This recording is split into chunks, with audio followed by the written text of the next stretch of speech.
6 is a silver. How's it going? Cece, good to see you. What's up, Pingus? Knights of the Round Bagel, thanks for stopping by. Enjoy tomorrow. How's it going? What's up, everyone? It is Saturday. And, back to the same old. Same shit, different day. Hey Mix, how's it going?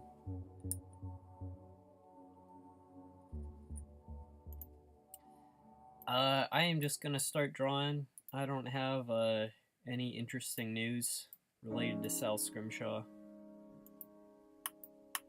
Let me right click, there we go. How's the audio level? It's feeling like it might be loud.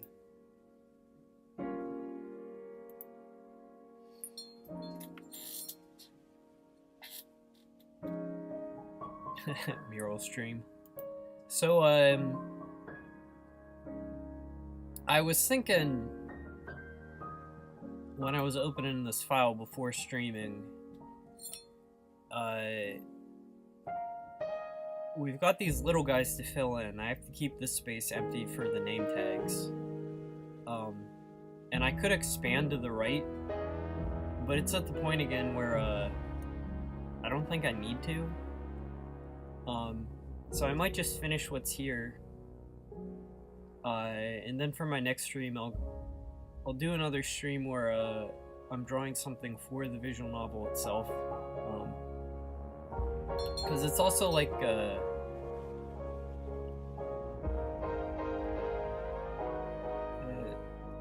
I'm drawing stuff that isn't necessary, it's starting to kill my enthusiasm to add to it.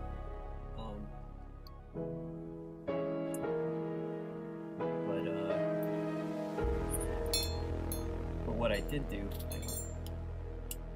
is I pulled a bunch of fish in advance, so I can just immediately begin drawing something. This is a trumpet fish. Hey Beckus, good to see you. How's it going, Velvet? It's the fish gang's here. It's good to see everyone.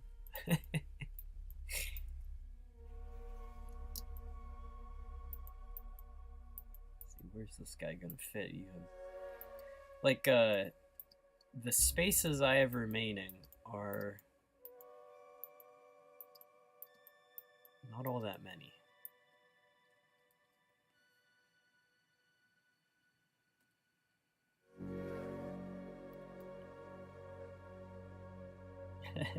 The whole aquarium of Scriminals.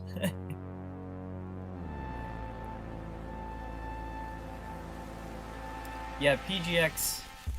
I was looking on their socials.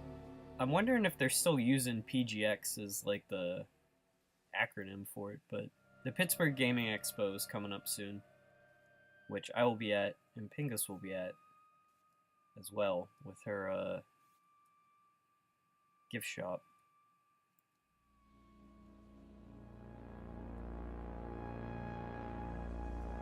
It's gonna be fun.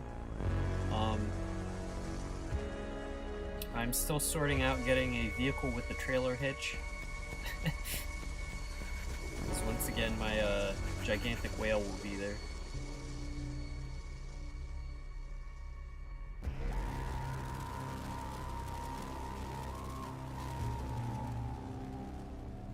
Oh, you heard back from them. That's excellent, actually. I need to also write to them and get the scoop on when load-in is and setup and all that.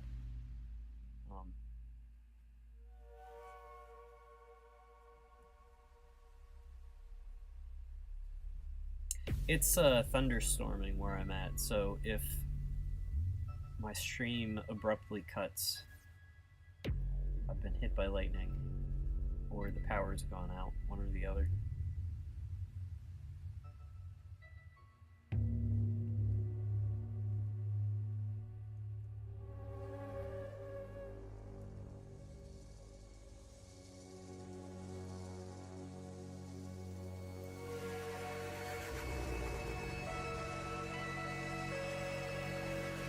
I'll I'll try to live stream some of being there. So you know, I actually like I'm aware how geographically dispersed South Scrimshaw fans are. I really don't expect too many people to be necessarily in my neighborhood.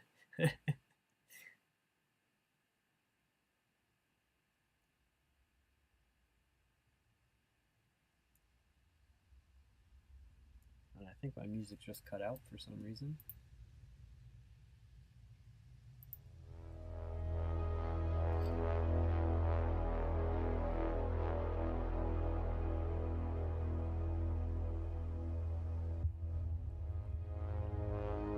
Ah, the Edge issue arrived. That's the it took me I guess because it's like a UK magazine. This took forever to get to me here in Pennsylvania, but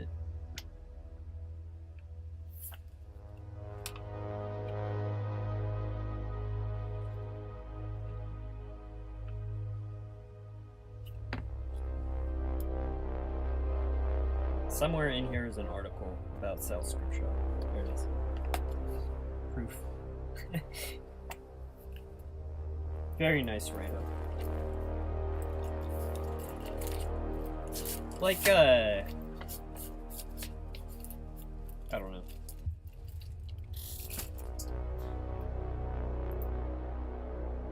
Being like a art bum hobo for so long, it's intensely validating.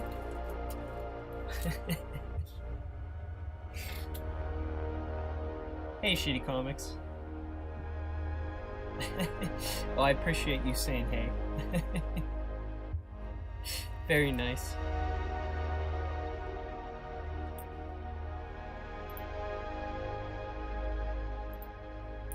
On the topic of game reviews, I actually I wrote a game review.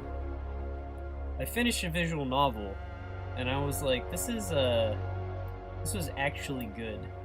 It wasn't just like I just read visual novels of any quality because I like visual novels.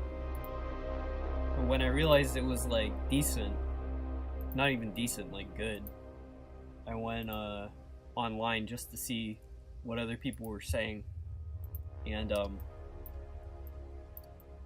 the game initially launched. The developers are Chinese, and according to their Twitter, it's like a two-person team, and when they went to localize it, they just did machine translation. They were apparently like overwhelmed with just trying to deal with localization stuff. And the machine translation was really bad. And that was like the main takeaway of the two reviews that I found. Like 6 months later, earlier this year, you know, they had someone properly translate it to English. And it just seemed like unfair that this actually good VN was like, you know, most of the commentary was like something that like had been fixed. So I think Fua Novel is gonna publish it on their website. They're like can be a but I don't know. I think the editor has to read it. We'll see if they have notes or something. I don't know like what the process is. But it was fun. It was like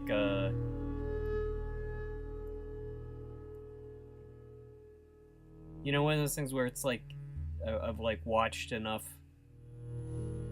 video game commentary, but then like when you go to do it yourself, it's like I don't know.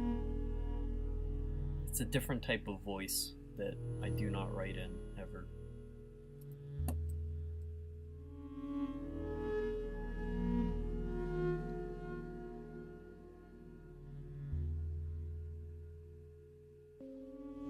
Hey Sharon, how's it going?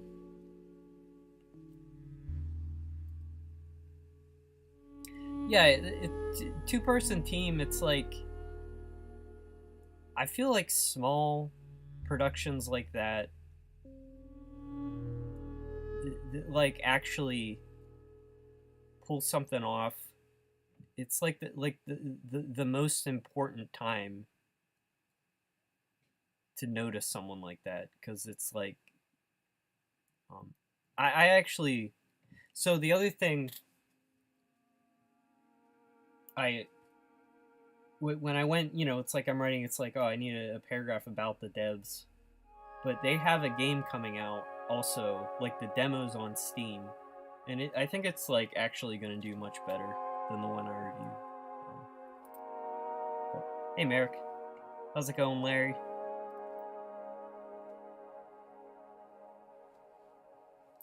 Sorry, I'm behind on chat. I'm bullshitting.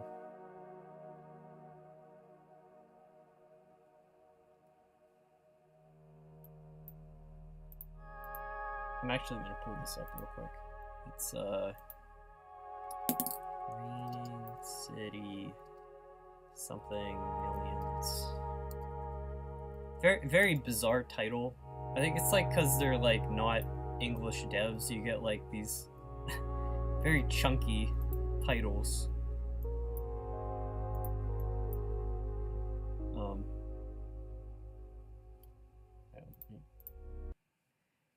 This one, I'll post the review I wrote on Twitter, but this was like, this is the demo for their upcoming game, and it's like the vibe of it is very, like, what I compared it to is like older Suda 51 stuff, like Silver Case, or like parts of Killer 7, where you have like Heaven's Smile, or like weird extremely creepy supernatural stuff that's like living in a modern city, but like the protagonist is just like super cool and just like shoots it in the face. You know, like not being terrified, just like pulling a gun out. But I like the visual style and stuff. I think these devs are like legit.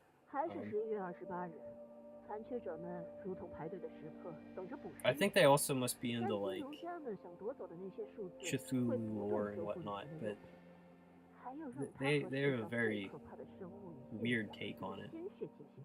Even like the creepy music. Anyway.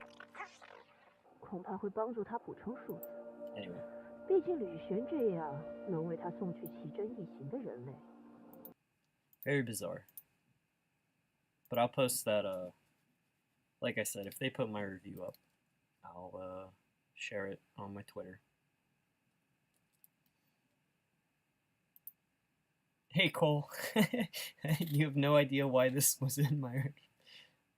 Well, I'm happy that the algorithm's being nice to me. I can't say I do a whole lot of work for attention from the algorithm. But this is South Scrimshaw. People who've donated get their name on the mural at the end. So this is sort of the tail end of that mural. And I'm just putting fish on for that. What days will I be at PGX? All 3 days. The whole time, probably.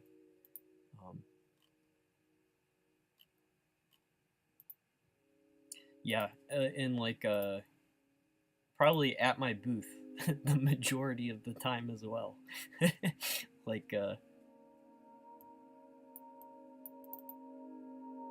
when I was at MagFest, like, it was a fun time, but it was all work for me. Like, I was like, I'm gonna man this booth.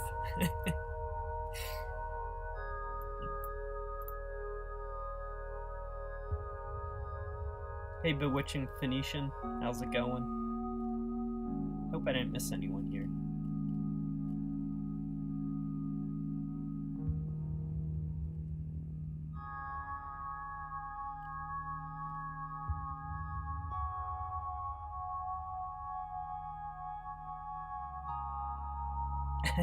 The pigs and the oats, yeah.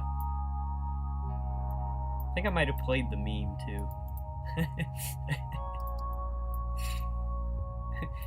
Whoever gets the oat pigs is really one out. They're one of the more commented on additions here. No, when I stream at PGX, I'm just gonna have my cell phone out, and I'm just gonna like point it at stuff. It's not gonna be a elaborate setup. Definitely, I don't want to be like trying to draw.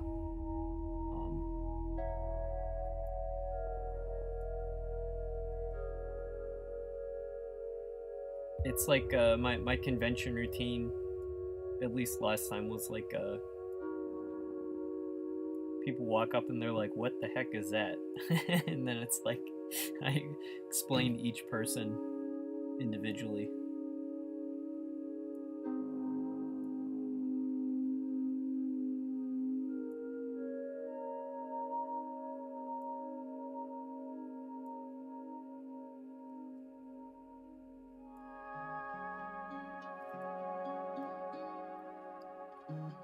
Brother, may I have some oats? No, brother. They were given to me. They are my oats.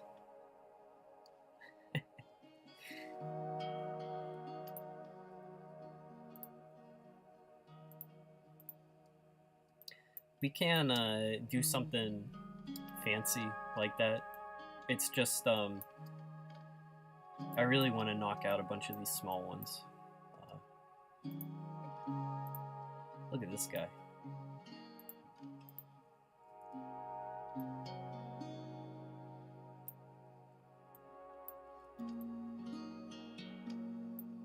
Put him there.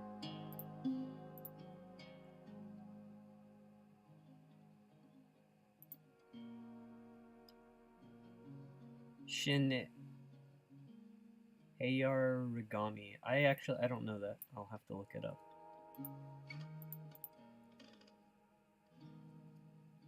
Add to my things to check out.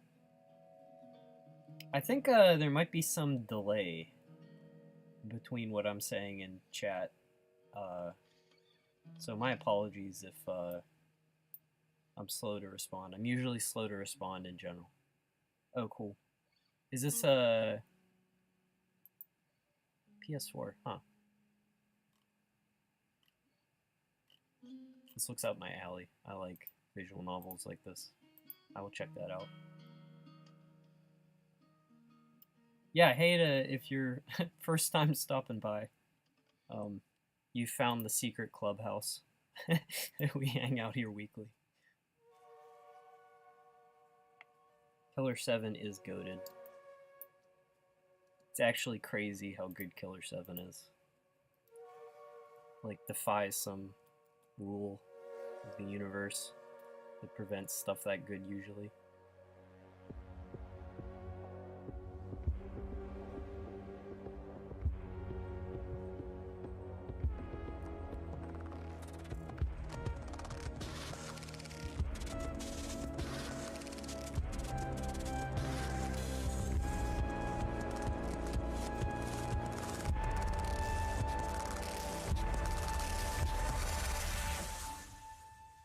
Hey, Merrick. I don't remember if I said hello to you yet. I think I did.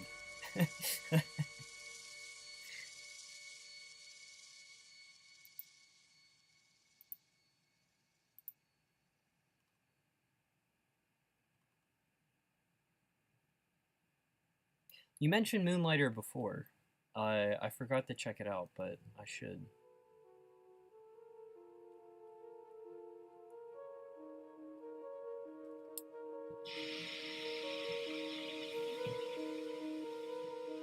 Paranormal murder mystery is excellent combo.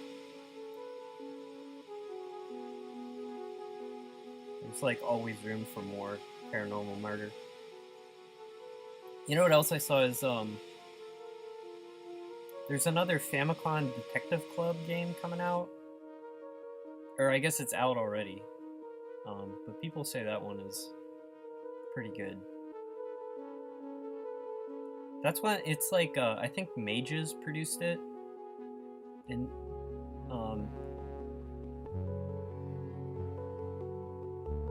you can kind of tell it's got kind of like a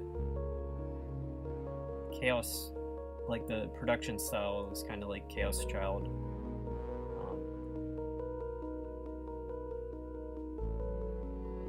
I don't know. I just don't have a Switch, and it's kind of a pain to pirate Switch games. I can just wait like 5 years and get the eventual Steam port that's half functional. Yeah, I apologize. I said hello.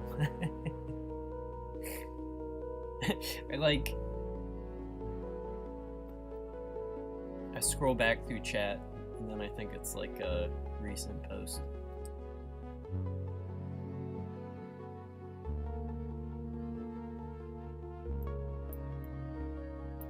I do like good pixel art. Moonlighter.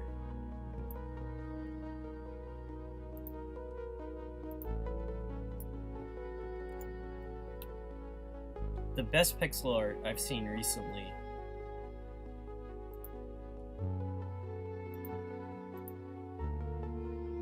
this is like a RPG or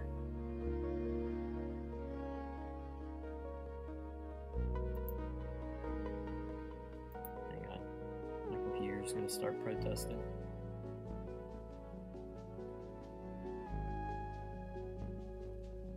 Action RPG. Cool. I'll check this out as well. The if you want good sprites, Rocky. This is like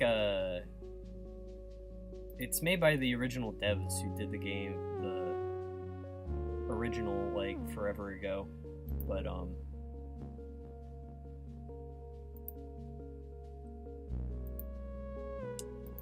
it's like a remake, but an upgraded sequel type thing.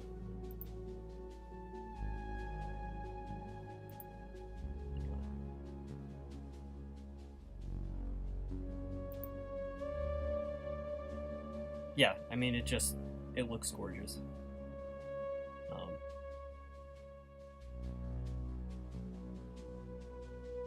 I love like the old style, like, I don't know.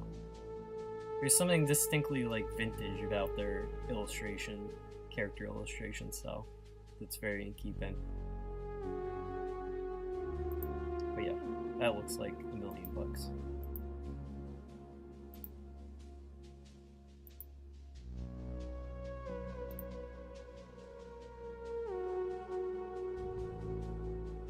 The OPA.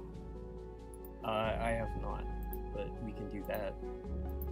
I am still taking, alright.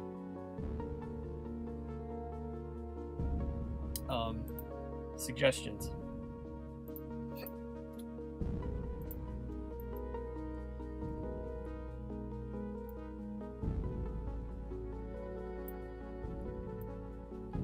This guy next.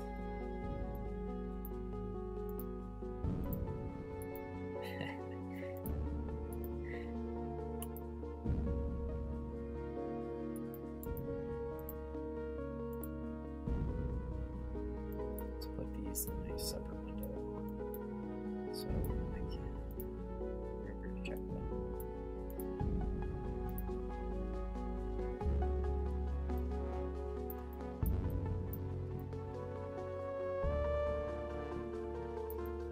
Where to put this guy? Do him here.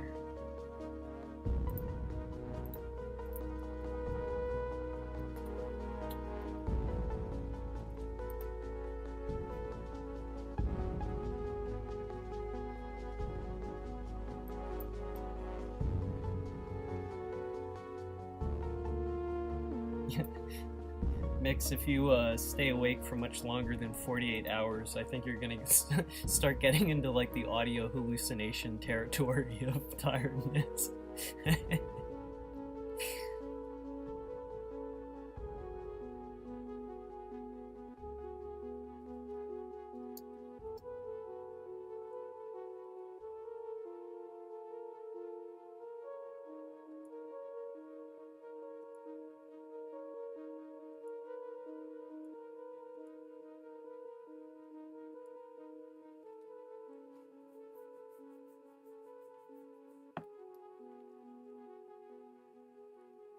Yeah, Pocky and Rocky, it's like I don't know enough to like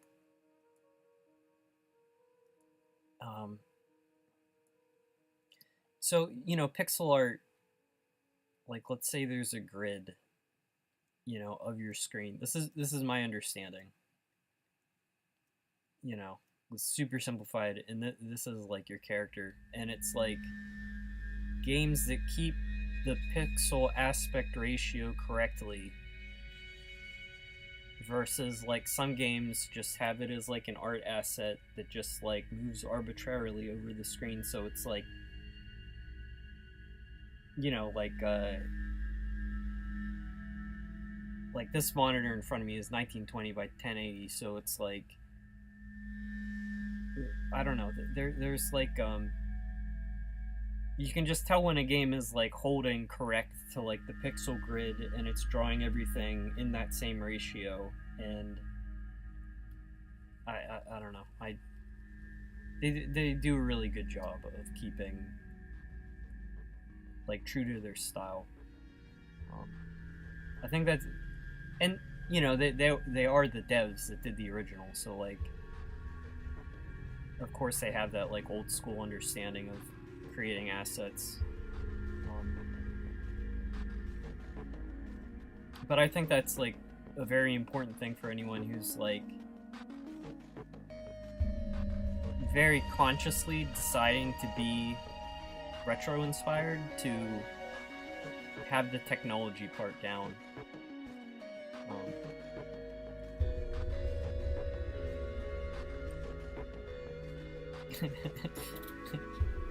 Contagious insomnia in the Bingus Mix household.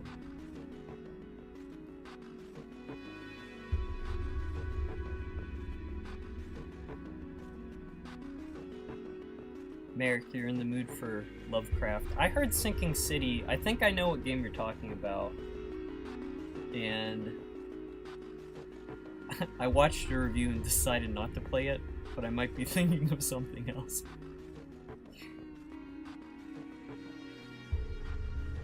Do you remember that, it was like a first-person adventure game?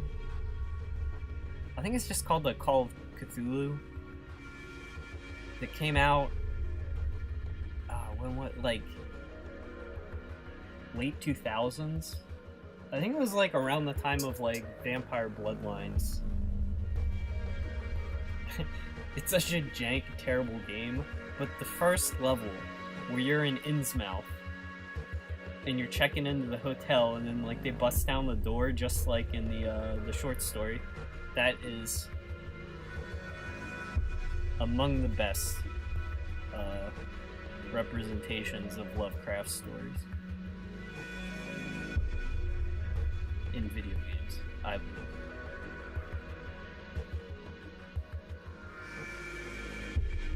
But the game is not good. It's really not good. It's like, it might not even run on modern computers.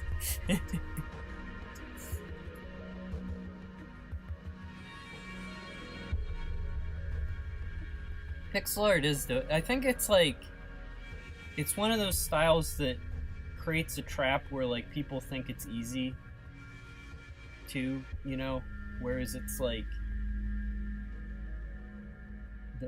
the minimalism itself is actually a larger beast to like get right.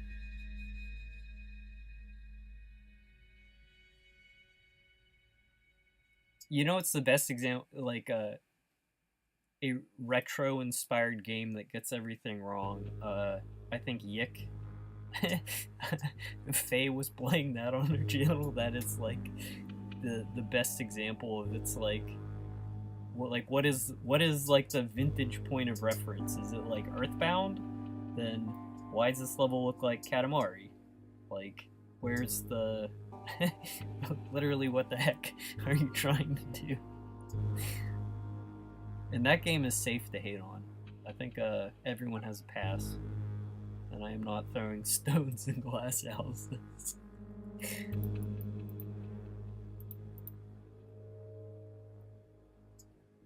Hey, Sir Chandarius. Good to see you. Yick is like... I'm glad it exists.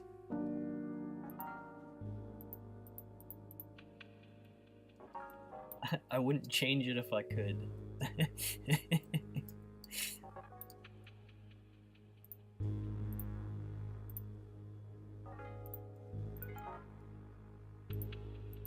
If you, well, on the topic of suggesting Lovecraft inspired,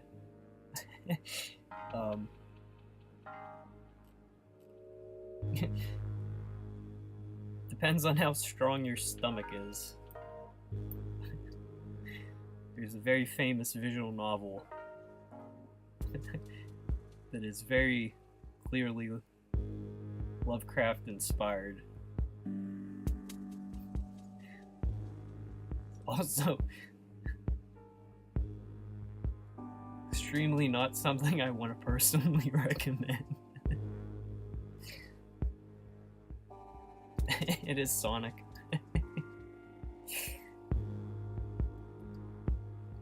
I'm worried that, well, I thought he, like, stood out too much, but I think Sonic's fine. There are, occasional additions.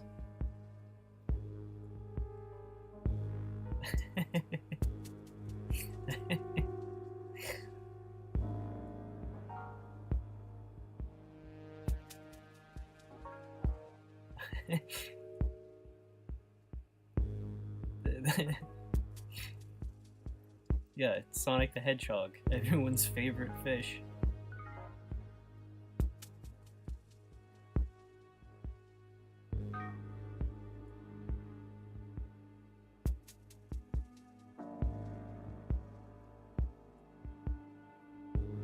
We were discussing last time when Sonic was being added the very important gene that in developmental biology and embryo development, Sonic the Hedgehog gene was responsible for like cell division, like symmetry. You know, so it's like the way you get like not one eye but like two eyes growing symmetrical. They like discovered the gene in fruit flies and named it something funny, and then it turned out to be super important, and then they changed the name from Sonic the Hedgehog so doctors wouldn't be like, newborn child has Sonic the Hedgehog disease.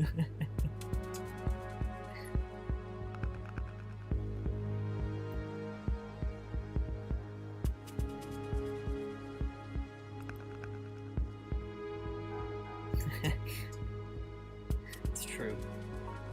It's because in fruit flies Drosophila, they just noticed that the gene was responsible for causing like spike-like hairs on the body, and they're like, oh, Sonic the Hedgehog's spiky.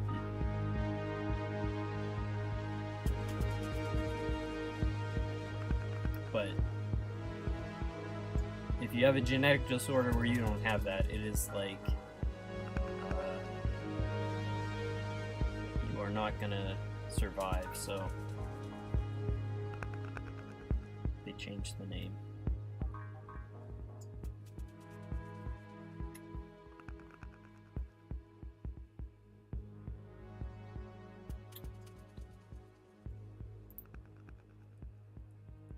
the temptation to give stuff silly names would be pretty overpowering. Like if I had to name something.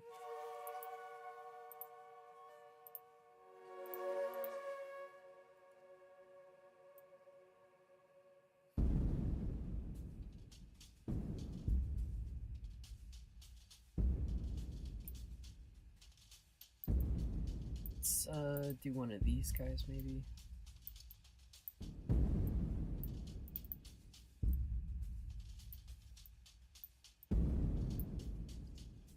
You're going to go fast.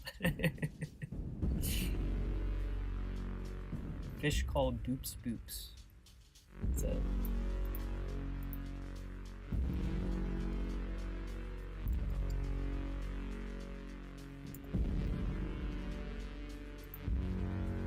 Nice. He's going on.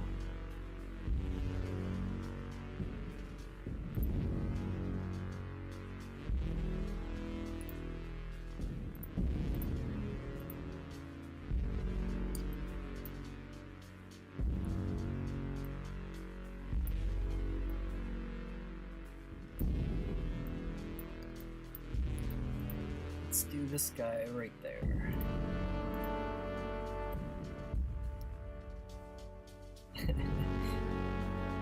What's the how's it going, Zero? what would the drawing glove be for?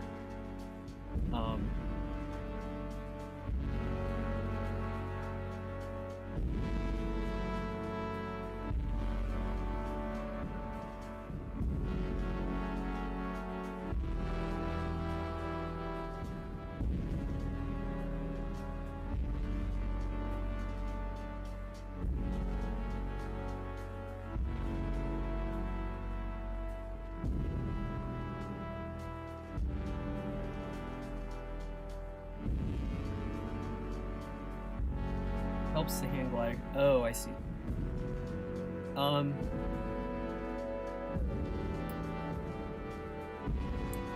You know, it honestly, like coming from like paper, one of the hardest things when I switched to digital, because I was like, I'm not gonna be able to work as a professional, like if I just can't go straight to digital. Like the turnaround you're required is like the plastic actually felt like I was slipping around on, like skating around on glass, and it like I had to like relearn my muscle memory to be comfortable. Like now on Wacom's, like I kind of like that floaty feeling, but I feel like if I put a glove on it, like I kind of need that, like, yeah, now that I'm thinking, it's like I almost like appreciate having like some traction. Like I use an older model of Wacom pen just because it, I don't know,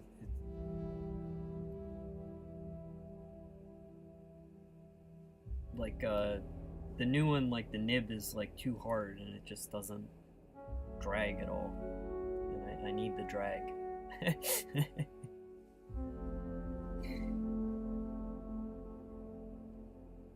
Yeah.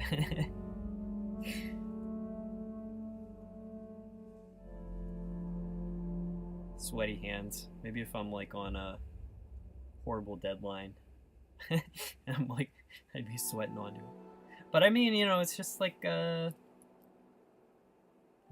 maybe the sweat will build up a patina and make it like a cast iron pan.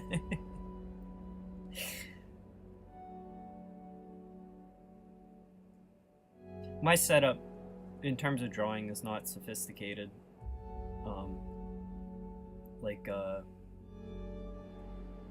I've seen just like watching some content creators on YouTube.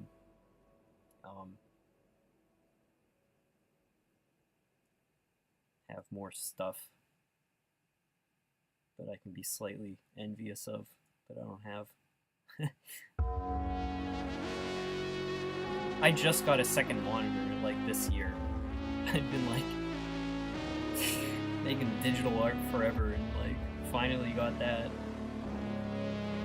Huge difference.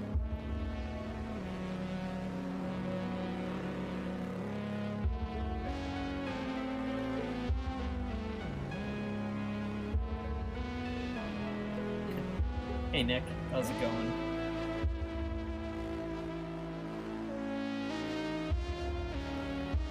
The soundtrack is Hyper Light Drifter that we're listening to. And it is fantastic soundtrack.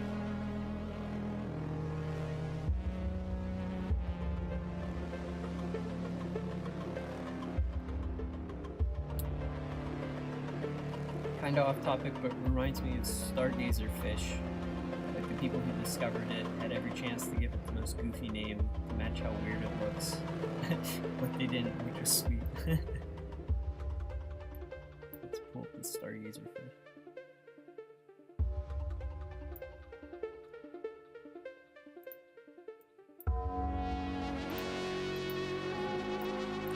I can also understand that if you're like, yeah.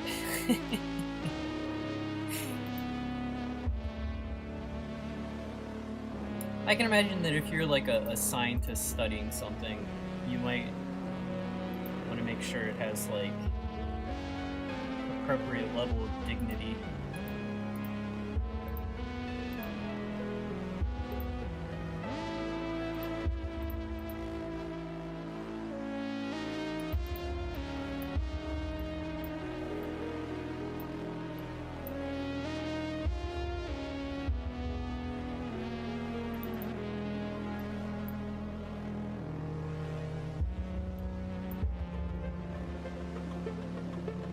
Drawing equipment consists of anything you can get your hands on that function.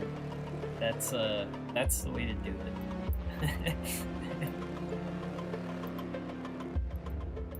I used to dumpster dive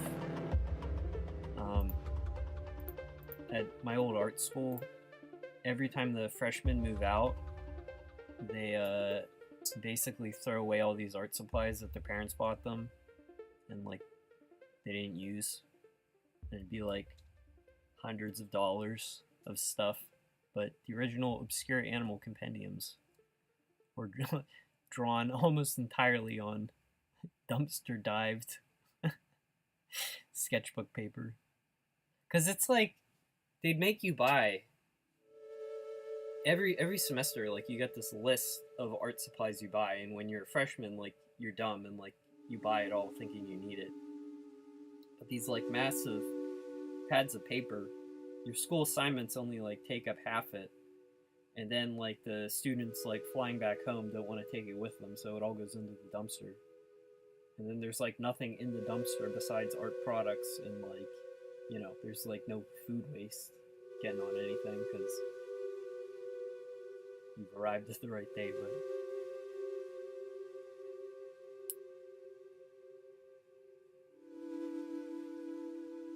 Black Myth Wukong. That is like the sales of that are just like, I'm curious just because it's like, I don't know. I feel like I need to know. Like,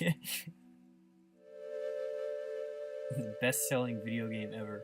Like, I like that. The myth is pretty cool.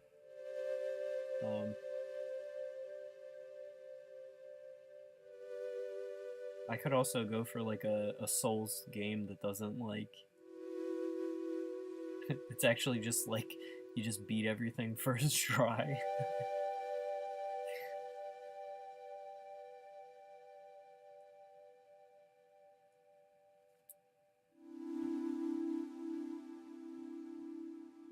God bless rich parents. Yeah, they subsidized me for a while. Well, thanks for stopping by, Nick.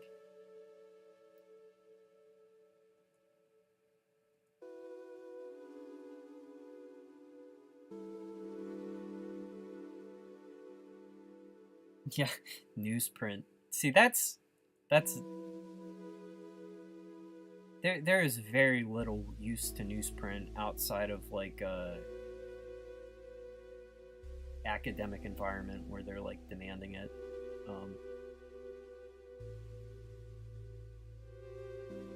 It's like even if I'm doing like a study, like it's just ugly, it's crappy.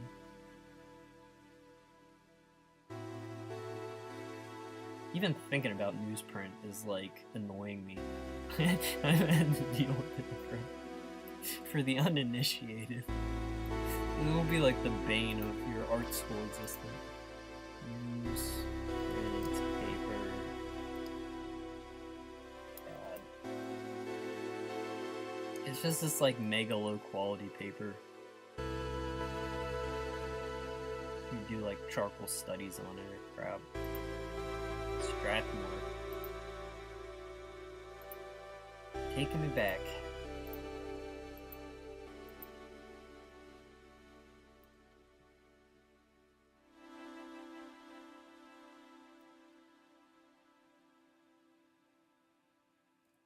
You bought a whole shopping bag. Use watercolors and gouache. Heck yeah. Dude, yeah. Especially good ones. My biggest pull out of the dumpster from that time was a set of oils. Which I can only imagine was someone like throwing in the towel. Because like... that's when we're like, even if like you were rich, you hang on to it.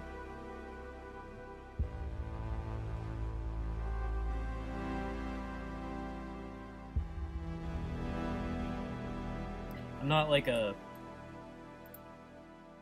material, like, I don't care about owning stuff, but like, art supplies just because of the like expense. I don't know. I will crawl through the dumpster like a greedy goblin and steal.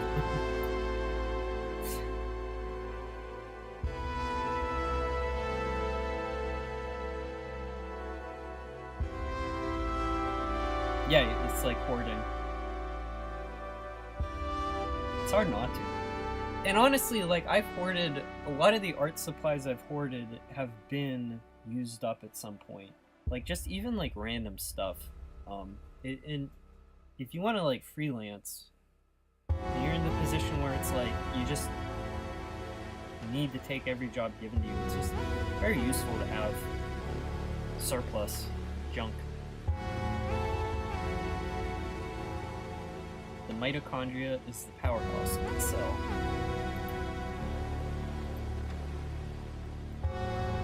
I read a really good book about mitochondria that I would recommend.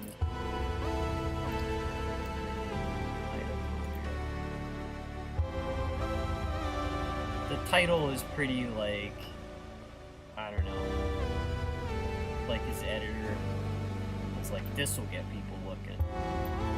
But this is a really excellent book about evolution of the mitochondria and like how multicellular organisms are like so tethered to it's highly recommended. Kind of dense in certain spots, but he's a great author.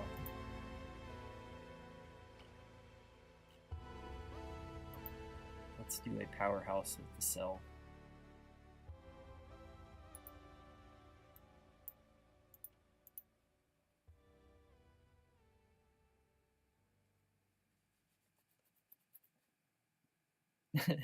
Goblin mode dumpster.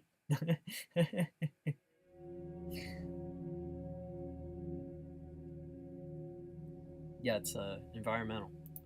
I also got my chair, my office chair that I had in art school was out of a dumpster. Let's put the powerhouse of the plesiosaur right here.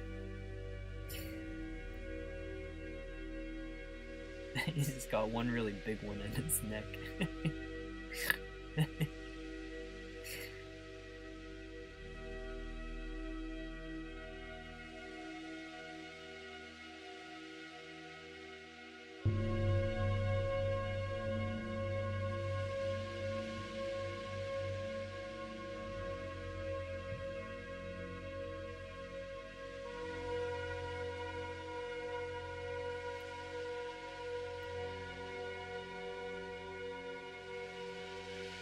Art students are frighteningly close to raccoons.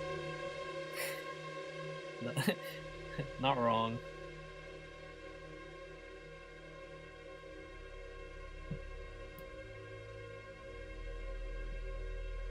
I will say, one of the benefits of being an art student is the raccoon-like behavior is way more tolerated than when you graduate and have to be a grown-up.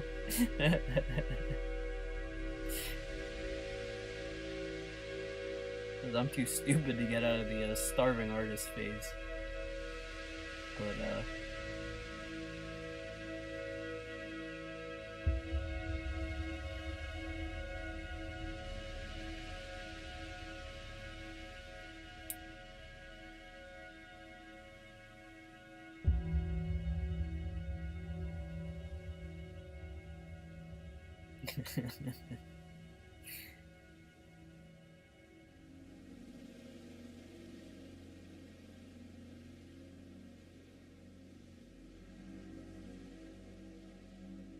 Nick Lane, like, as an author, like,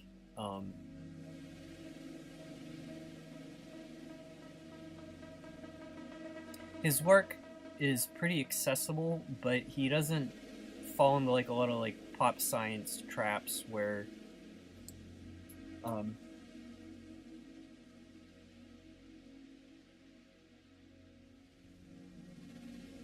how to put this? I think that a lot of, like, popular science nonfiction authors sometimes get enamored with, like, new research or novel research, or, like,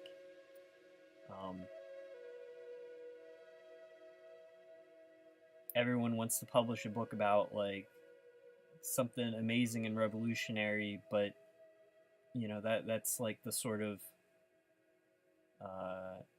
understanding that is current and will be outmoded shortly. Like, he's very good at structuring, like, a narrative of, I don't know. He presents science as, like, how people discovered things, as, like, a logical chain starting from the beginning, and that it's not about being right, but about, like, what people understood in the moment. And it's his way of depicting it is very fascinating. Like, he's very good at right, and it's like also a way to, like, break down complex topics, because, you know, back before you knew what DNA was, you know, it's like they thought everything took place in proteins, not acids. So the understanding is, like, very, like, rudimentary at first, but it allows for a rudimentary explanation. But he's a good author.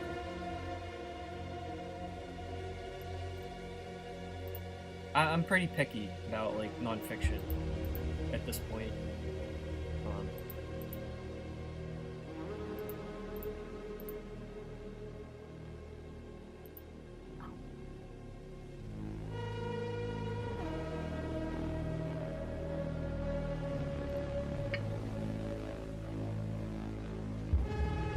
I've seen the video of the fish that goes Magmaguvo blah blah blah and swims away. I have not yet.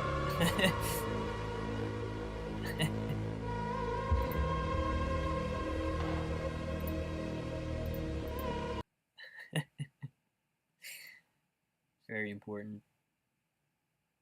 We can put him on.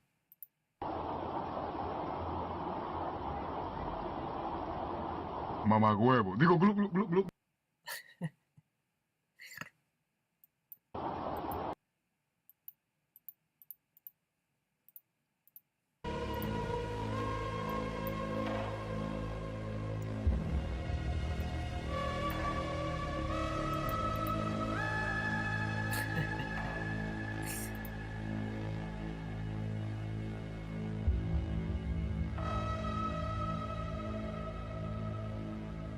I feel like everyone should dumpster dive at some point. The Goodwill by my high school was the most amazing dumpster diving. But we were assholes and we caused a big mess. So they started locking it. It was the end of the fun.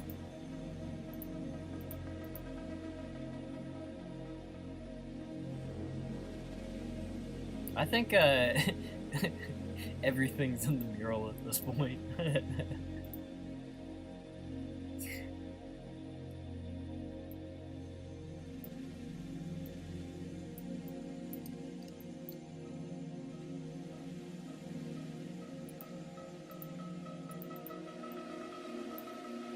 I'm not wild about this flying fish.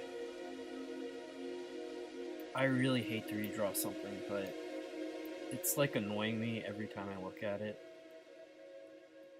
So he might have to get upgraded.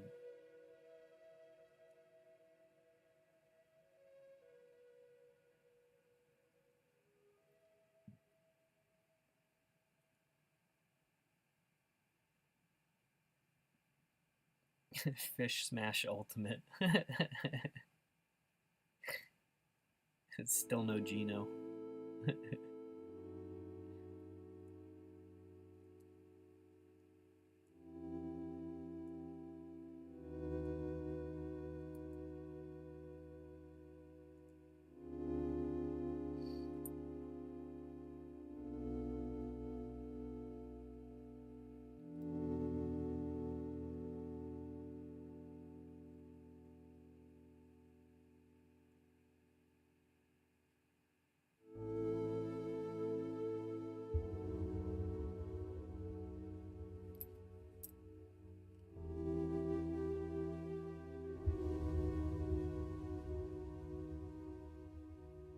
Have I heard anything about rocks on the bottom of the ocean that produce oxygen? No. I guess would there be like oxygen dissolving out of the rocks? My grasp of chemistry is like pretty weak. That's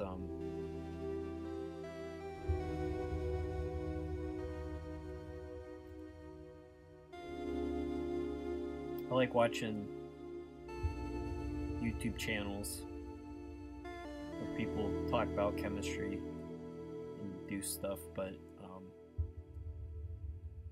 massive blind spot in just like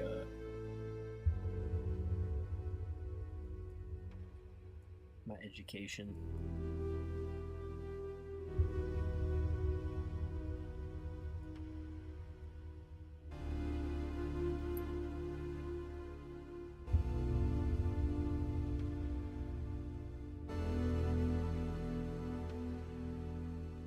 Stream is buffering.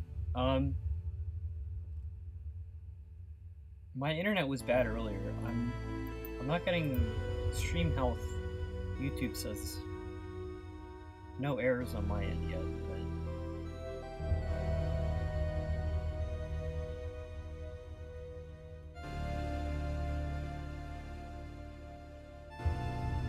make the flying fish smaller? Yeah, actually, that probably would solve it.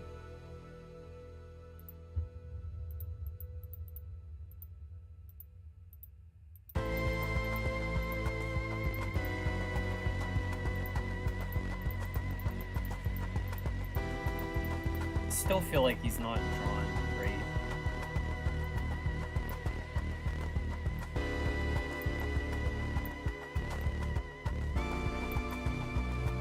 Yeah, actually that does help a lot. I've been trying to avoid resizing stuff too much, but his wing is still fucked up. That's one of those things where like I was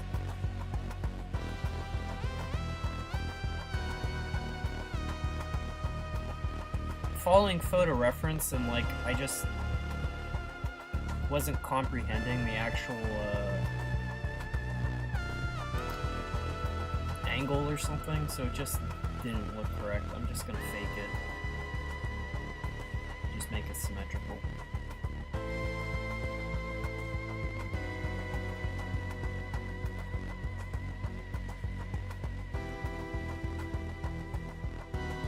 So those are like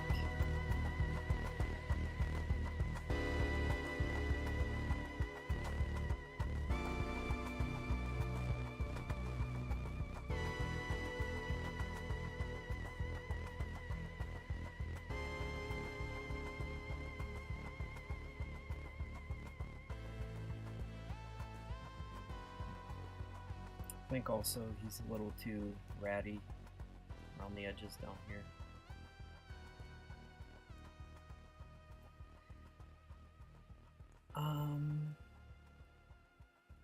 Yeah, that's an improvement. Let's do this. Do that. Alright, that works.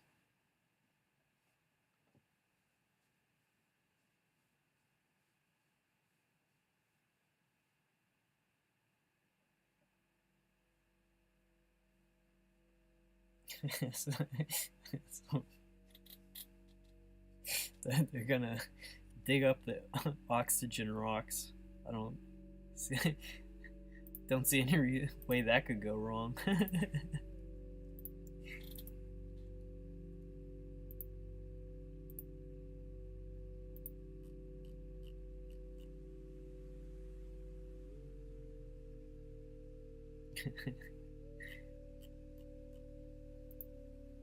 Alright, 6 skill stingray. Pretty cool looking.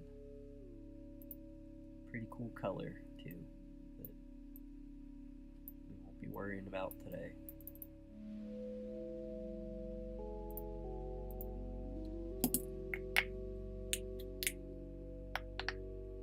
Science nerds are all here. Humble planarian. We can do that.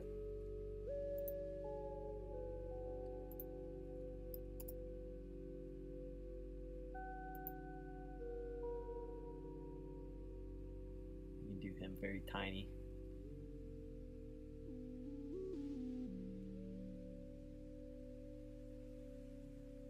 Thanks for stopping by, Beckus.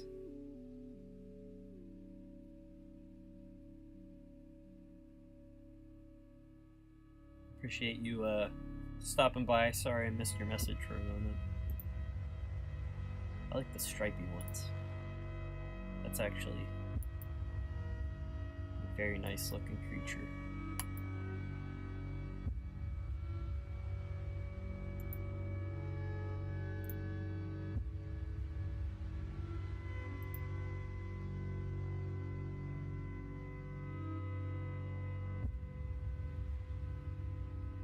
A fly fishing flyer. Yeah, let's put one of those on.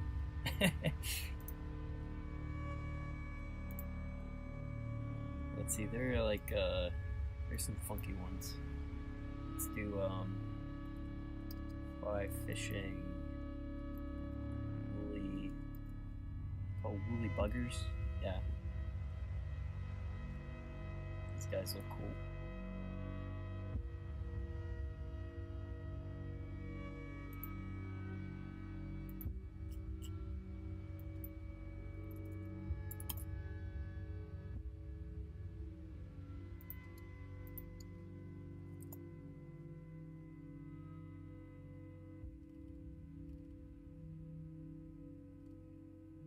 That's actually really cool.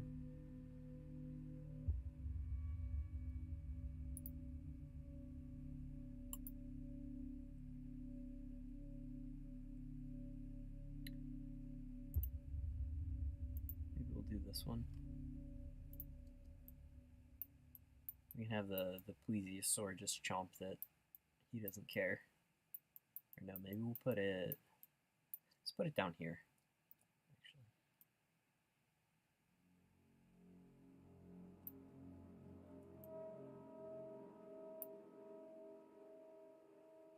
Right there.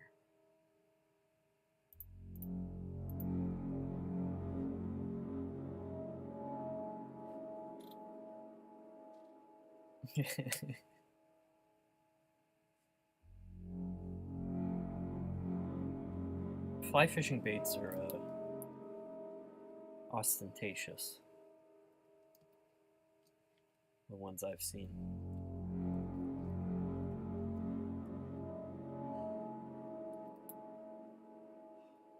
But I'm not a fisherman. I know very little about it.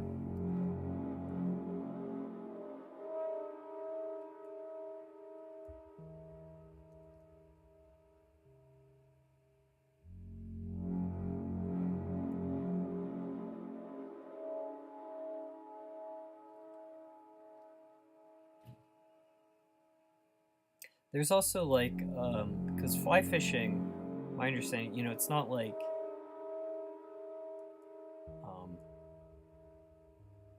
it's like you're trying to like wiggle this thing and make it resemble something flying so that the fish come and nab it. But the different prey species of fly are different for, you know, a lot of different species of fish. So there's, you know, my uncle fly fishes, and my stepdad does as well, and like they love just talking about, you know, the specifics. Like everyone has their like own formula for like what works for them, like which lures.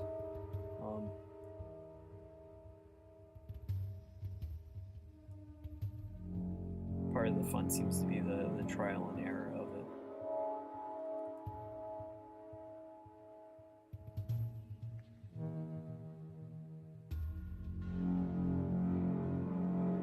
What do fish think? I think they think, oh, it's that bug I eat all the time, and then they're like, oh shit.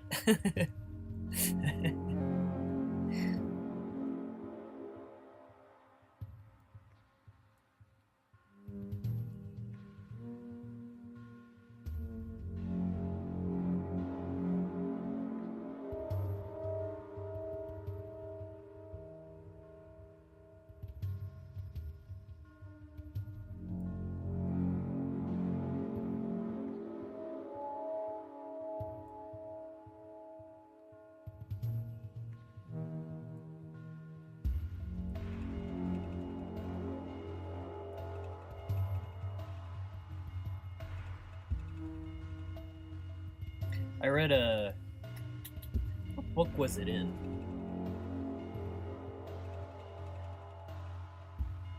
Might have been In Immense World by Ed Yong. But it was about, it was talking about nociception, which is the perception of pain, which is different than the reaction to pain. You know, it's like the sensation of pain. But apparently, like, proving that fish felt pain was, like, a very big scientific breakthrough. It's like, well, the fish doesn't yell, and it doesn't have a face that is expressive, so I don't think it feels pain. That was just, like, the like, common assumption. Which is quite an assumption. But, a bunch of lab experiments have since concluded that they are sophisticated enough as animals.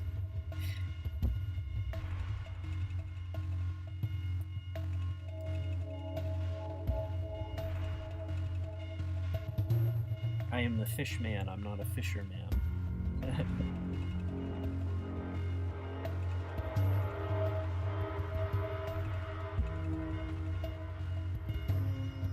Custom painting a Nerf gun. That sounds fun. Is it, are you going, like, for realism or just, like, for style points? Like, video game guns?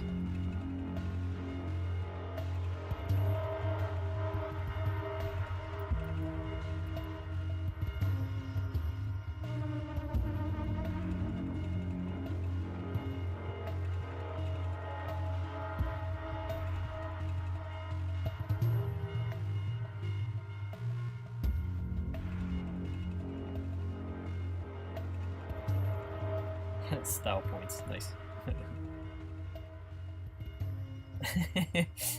How and why?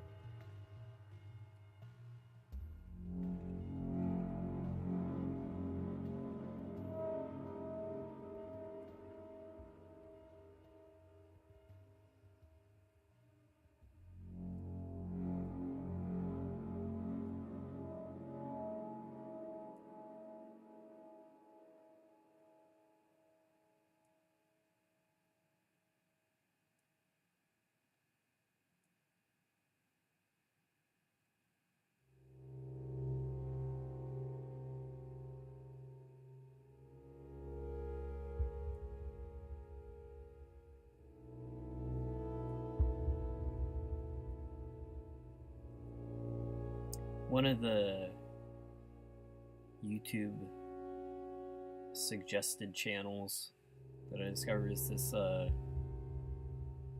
he's a fisherman. He must be out of like Boston or something with like his accent, but he does like lobster fishing and he just like boats around and he talks about lobsters, like which ones they have to like throw back in per regulation and stuff. But it's a pretty fun channel.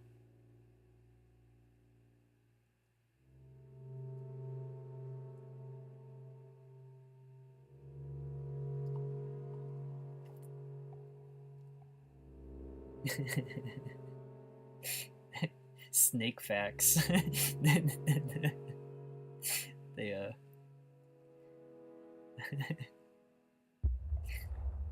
the pursuit of knowledge knows no bounds.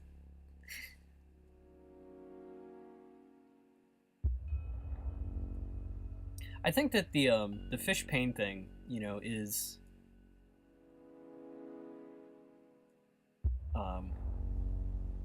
just in terms of like animal perception,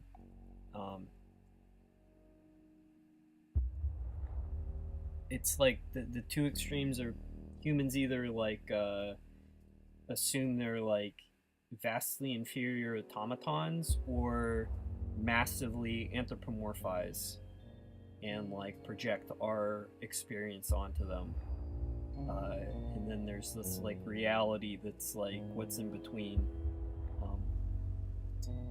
So, you know, being able to demonstrate it's like, yeah, like the sensation of pain evolved early enough that like fish have it. Kind of just getting like a realistic bead on nature, I think. It's helpful in that.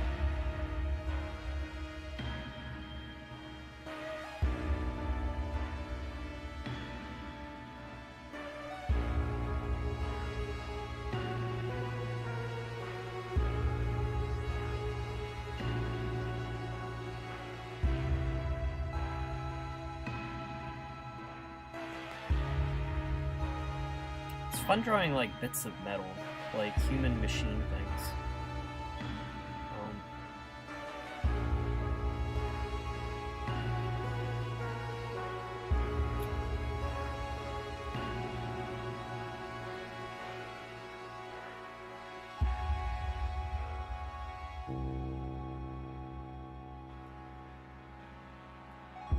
There we go.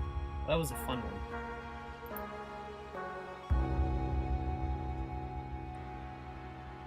And then this dude, let's do him,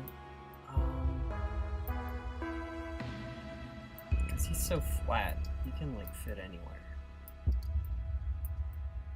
But there's already a flat guy there.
need more striped animals. Because, like, I did stripes on this guy, and it was super fun. I'm actually I'm making an important mental note. When you see stripes in South Scrimshaw,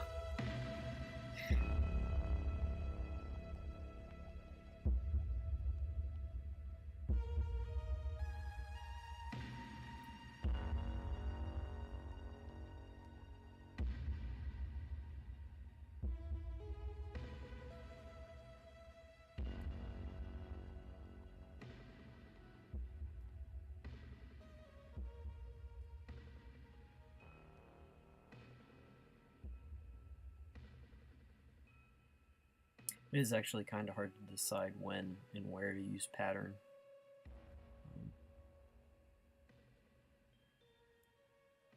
Like, if I'm replicating, like, a real fish, then it's just, like, you know, I'm following reference, but, pattern has never been a strong suit for me. There we go. He's a stripy boy.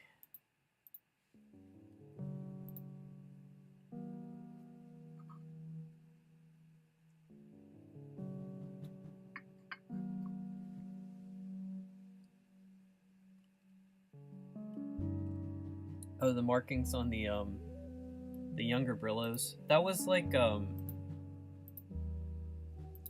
the idea was that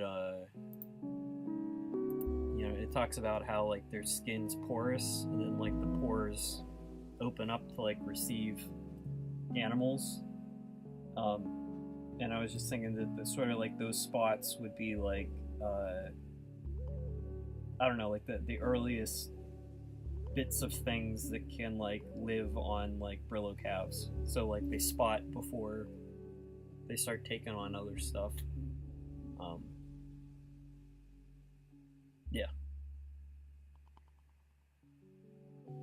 I don't specifically like know what it was meant to be, just that that's sort of like the order of their development.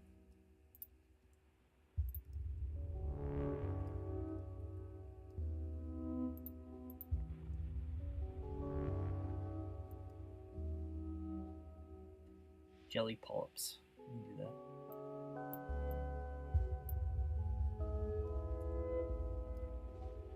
Let's see what they look like. Jellyfish can be hard to do in black and white.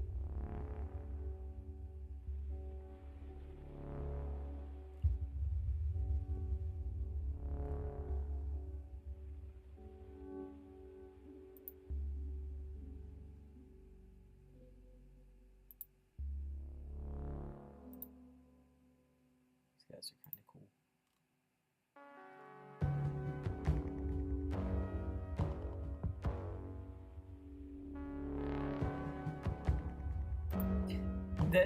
They were like, you know, design wise very much like dog spots, and Brillo whales, you know, the way I write them, like they are very like dog like.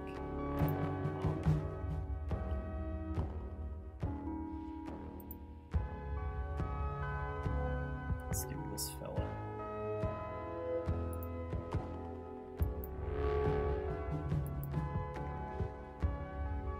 This is driving me nuts. Like, I right click.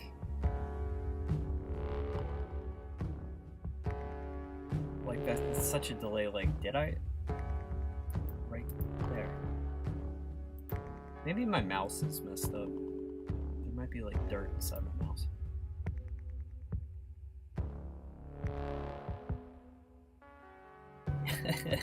The young Brillo that's all spotty. No, I mean, it's not like acne. It's like, I don't think it's like a necessarily like a pathology or something. I think it's just like the first microorganisms that can live on a Brillo. But that's also the type of thing where like I don't know. be selective about what information to include, you know, just because I want to focus on narrative. I don't know, certain things like that just felt like there wasn't like a natural part to slide it in, and I don't know, maybe it will fit in later. I'm gonna take a short bathroom break. I will be back in 5 minutes. Yeah, I'll be right back.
Draw this one very tiny. That's what I'm feeling it needs.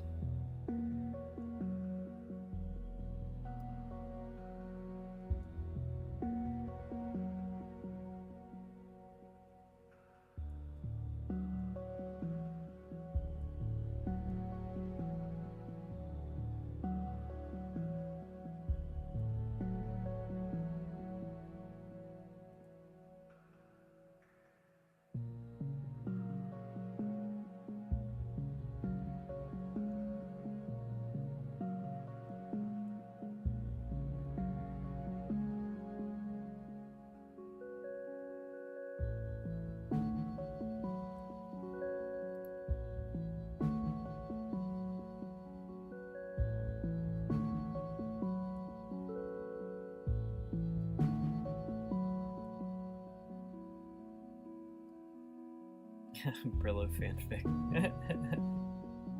I'll keep an eye out for an archive of our own.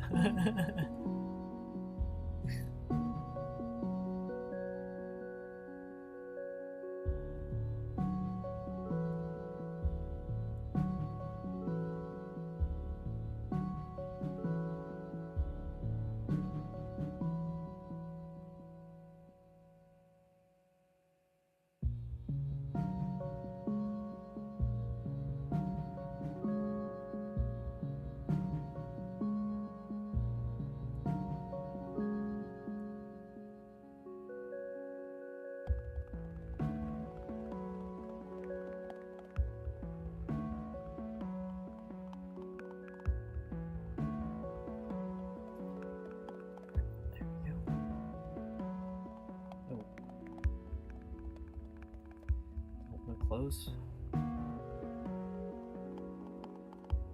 I'm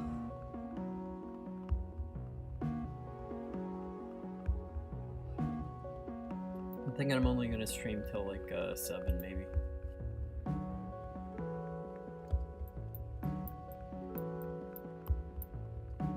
Alright, I'm gonna do a couple.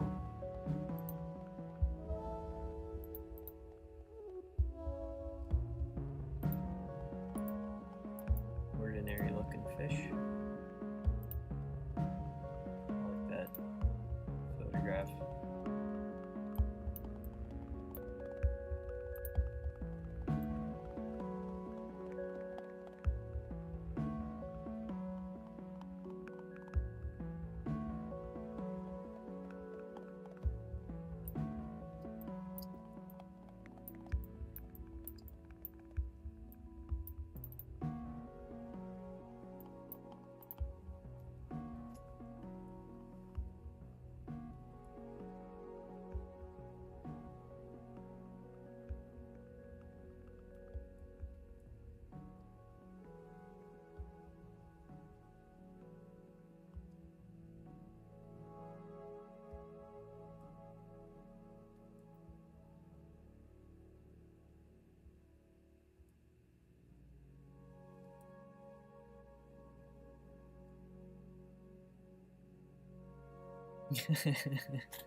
What type of ice cream, Pingus?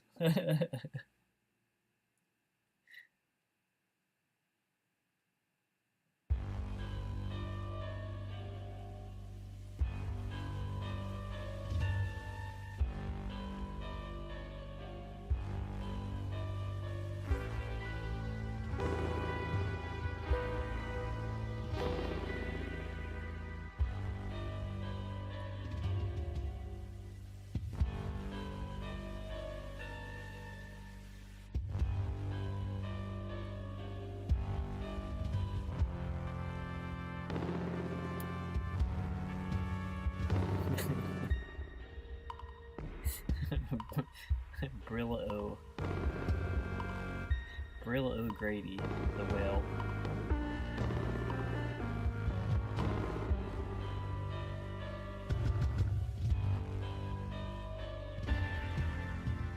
Caramel is not honey.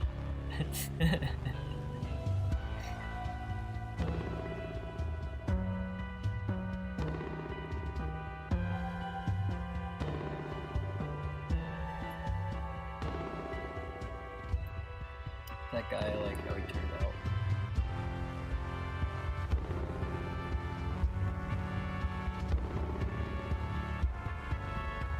I was gonna do a stingray.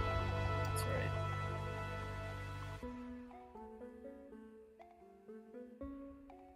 This is an issue. Guy's kinda too close.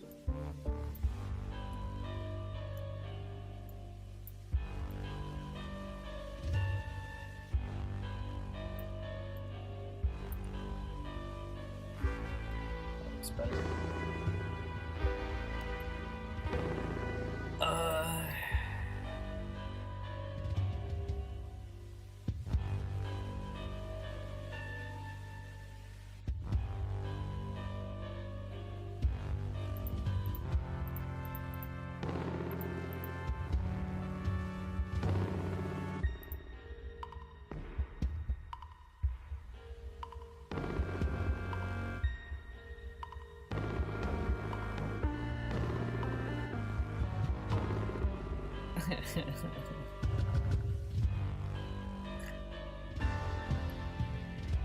I'm just observing this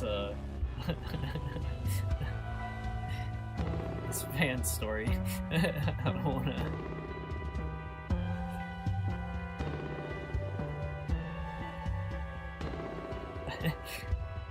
Don't know if I have anything to add to it.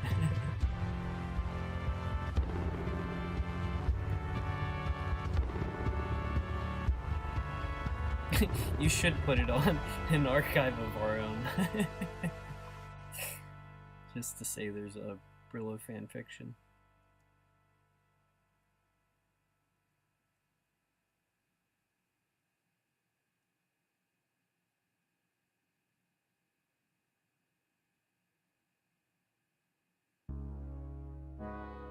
My computer's fan is running like a jet engine right now.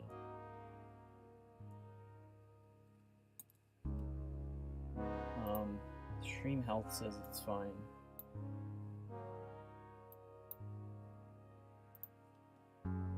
Might be the file size. I haven't added that many layers. I'm not sure what would be stressing the computer right now.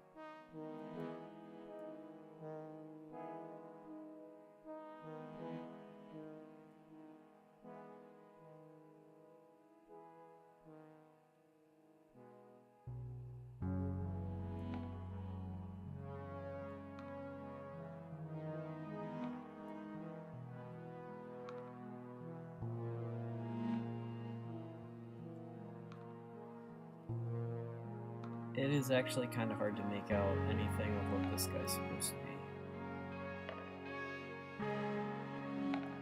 Like, I guess his gills would be on the top of his head there, but I might just leave him like that.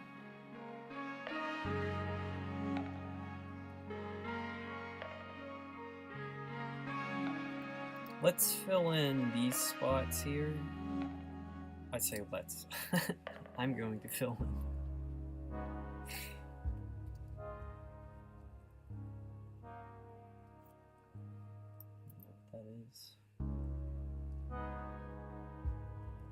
Save.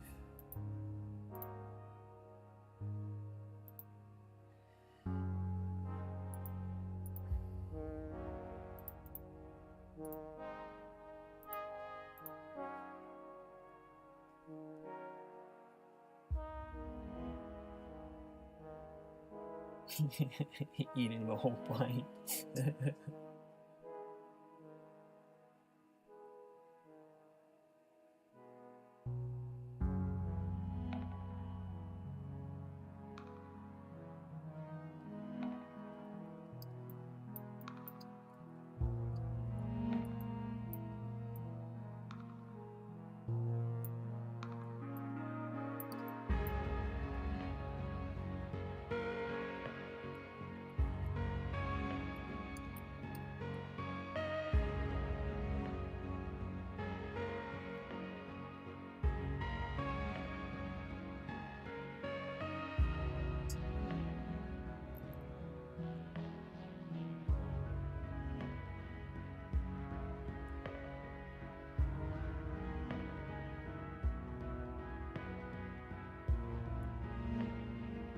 There are a few gallons of ice cream in the like hotel bed and breakfast I'm at. It's actually pretty good. I occasionally steal from it, but I'm not like a huge sweet person, so the temptation is not too much. Also, it's like, it's too fancy ice cream. I prefer, like, vanilla's enough, you know? Vanilla is good. I don't think you need, like, a goddamn, like, Snickers bar in every bite. It's my personal feeling.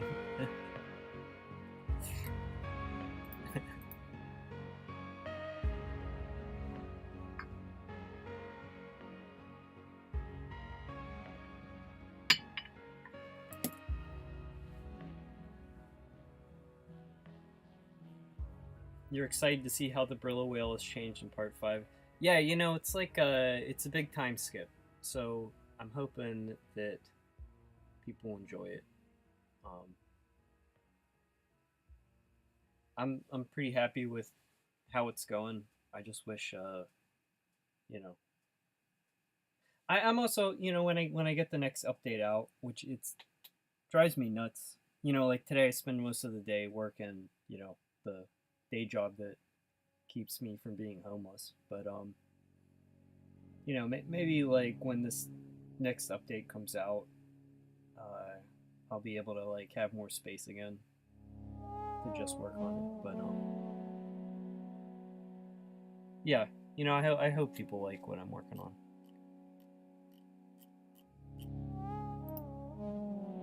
I'm not anxious yet. When it's like, when it's finally like locked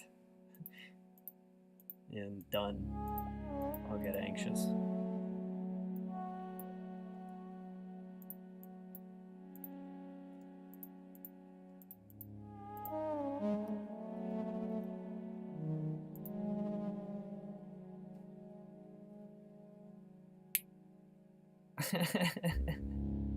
Vanilla is a subtle and delicious flavor.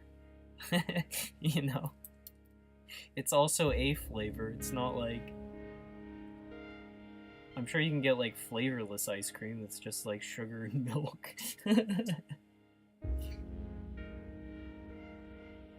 I forget the brand. It's like I think it might be like one of the places around here that makes ice cream.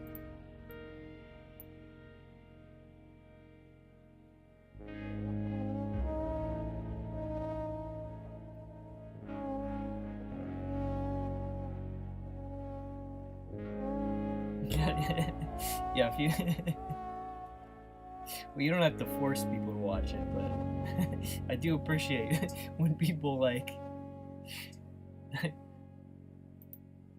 have captive audiences. This is a thing with visual novels, and I'm not even speaking about my own. I'm just saying that like if you're a fan of a visual novel,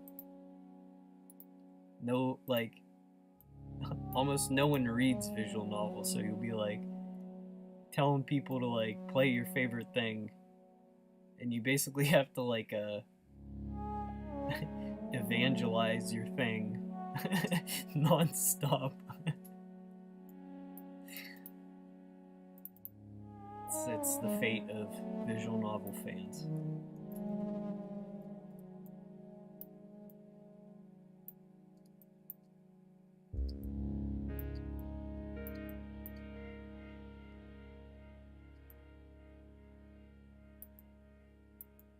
I'm wasting time deciding where to put these guys.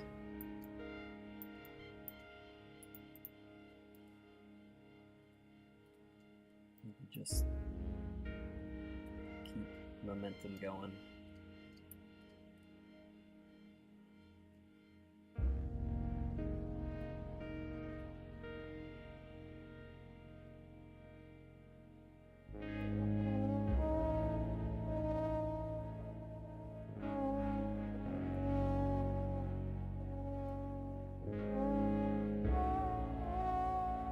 French vanilla, yes. Fanciest vanilla.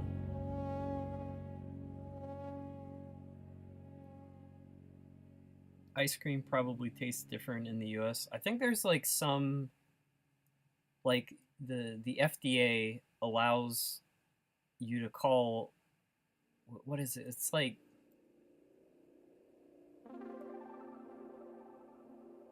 percentage of like milk fat or like cream or something.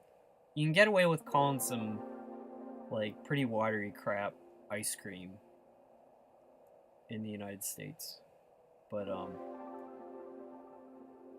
you know, there's you can still buy good stuff too.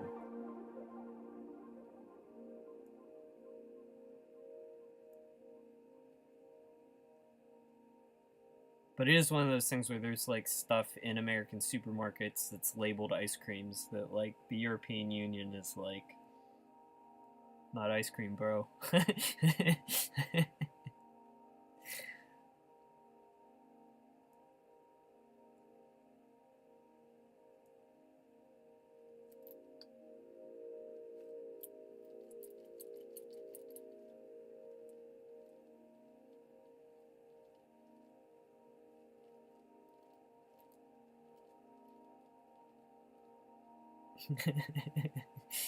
Glued to a chair, he's becoming the UC. Yeah.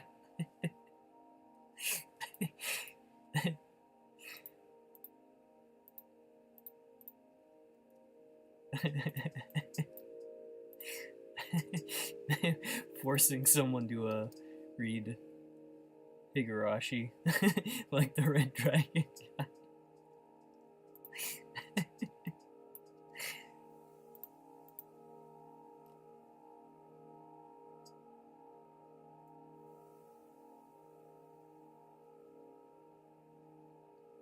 Video game music always makes you sleepy. Well, I picked some pretty laid back video game music.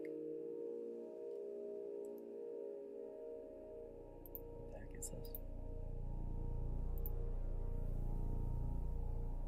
It's like a coelacanth.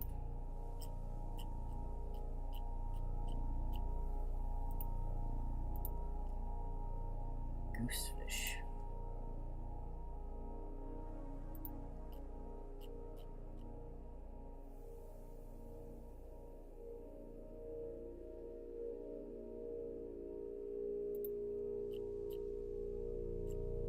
Let's do a neon tetra.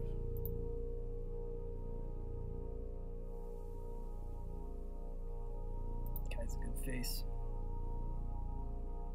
So I gotta start pulling like the smaller fish. Because I'm happy to draw the big fish tiny, but sometimes it just looks awkward.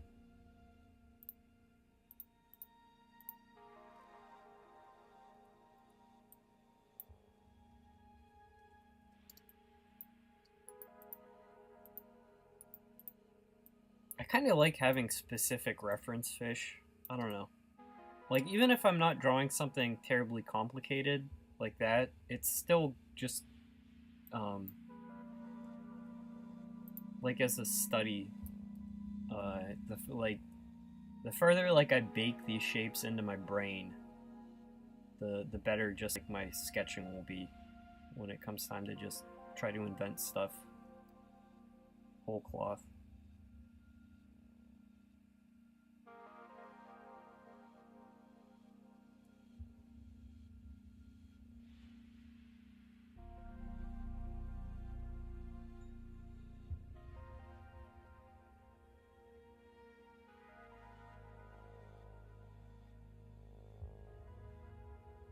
It has to be called a flavored dessert or something.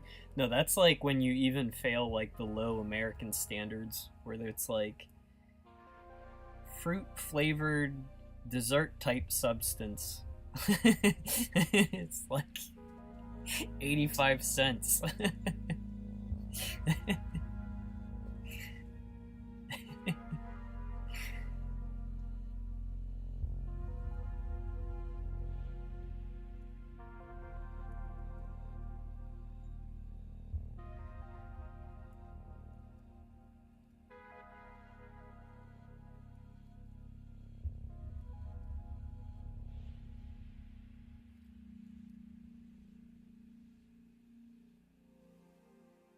Yeah, Haagen-Dazs is real stuff. Yeah, milk fat percentage. That's what I was thinking of.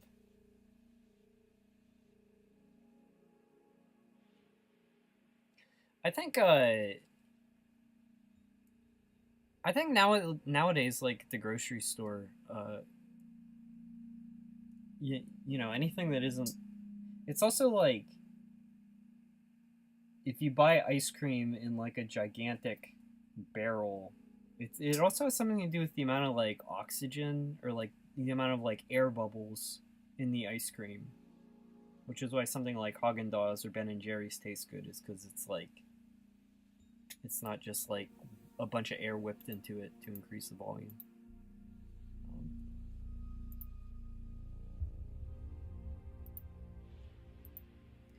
That'd be fun to have an ice cream machine and be able to make my own fun ice cream flavors. Then I would, like, you know, totally break my vanilla is best rule to, like, just try making other stuff.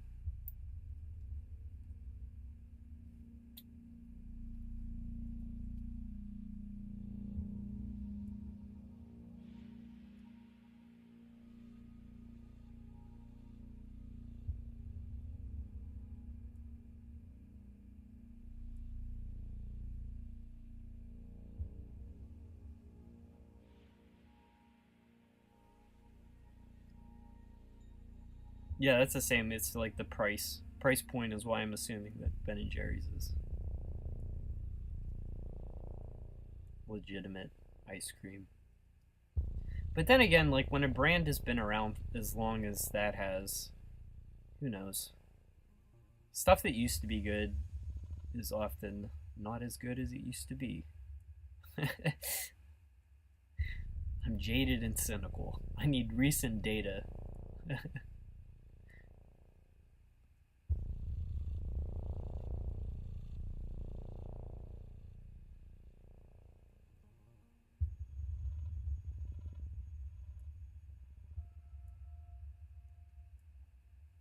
You know what? I'm talking mess on bad ice cream. I do love those ice cream sandwiches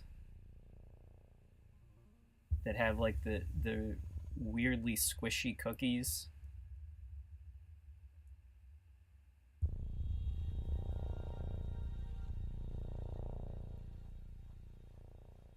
And I also like the little ice cream cups that you'd like get at camp that had like the paper tab top and then that little like wood palette, like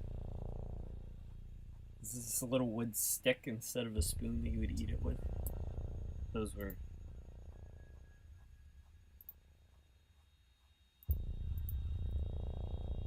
my low child standards. Thought those were like super delicious.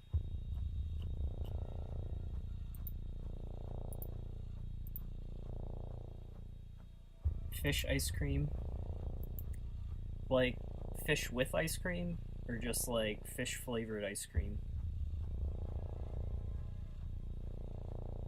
Actually, I would just try it because it's weird sounding.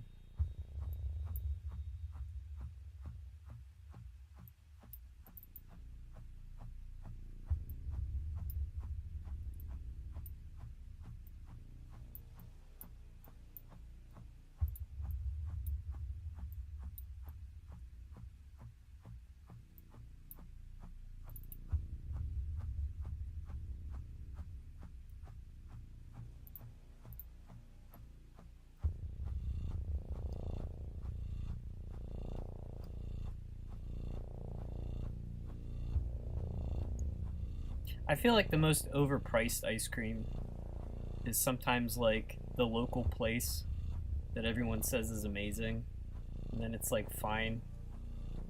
It's like 8 times the normal price of ice cream. It's like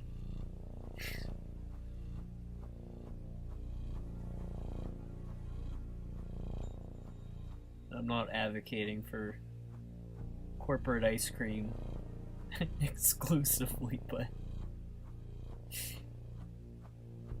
at least where I live there's like some foodie culture that under-delivers.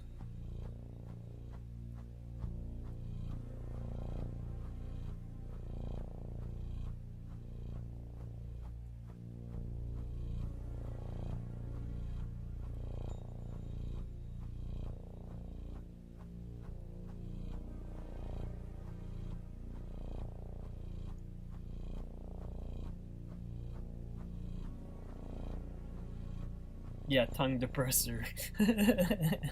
That's what I was thinking of.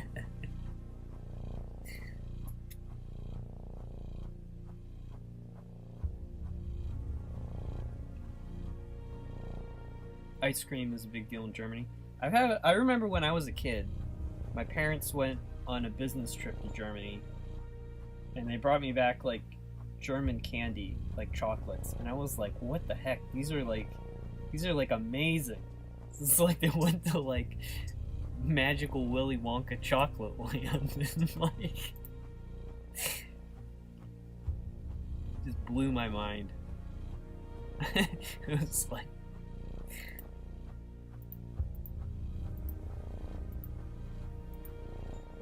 but I would believe it if you guys do it better than us here.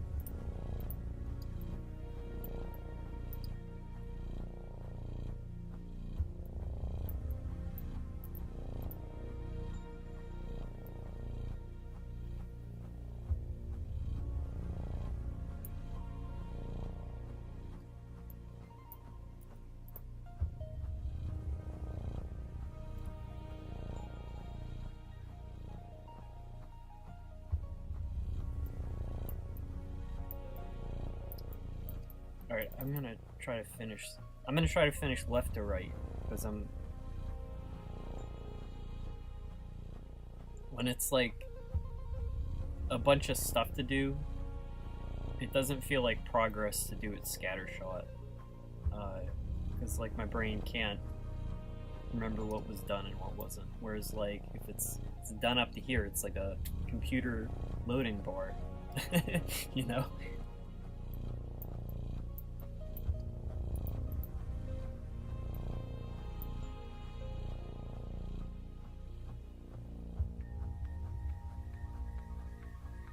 If Brillo whales were real, do you think they'd be tortured at SeaWorld like the orcas? I think they'd be pretty impossible to domesticate, just because it's like by the nature they're like really responsive to the environment, and like you know, there are still species that like we can't keep in captivity, especially in aquariums. You know, animals that need huge range. So I don't know. And it's like they're so all over the place with like, you know, there might be some that would be good for a spectacle, but it's not like you'd necessarily even be able to like have generation to generation the same one. I'm also just saying no because I don't want like my little creations in my head to be subjected to the SeaWorld prison.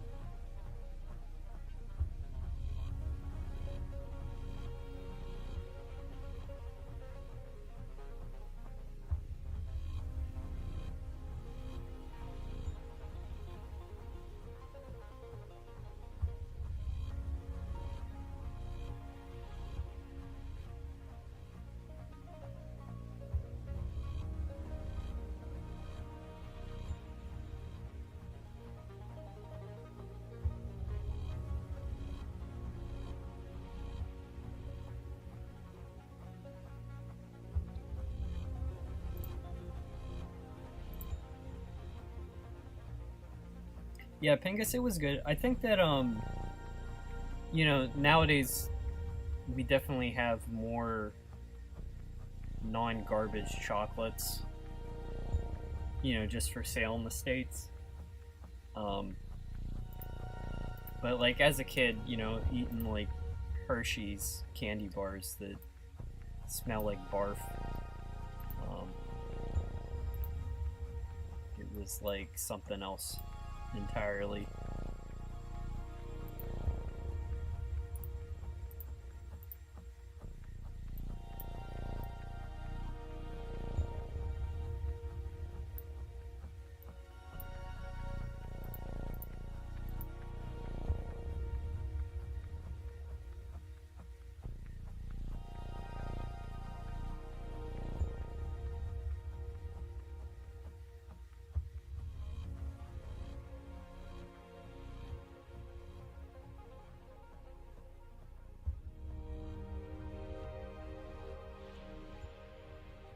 Big ice cream sponsored stream. Dude, I wish I had a sponsor. I would snap up that big ice cream sponsorship. You'd all understand that I would have to chill. The new Raid Shadow Legend flavor. Gamer ice cream. With 5,000% your daily dose of caffeine in every bite.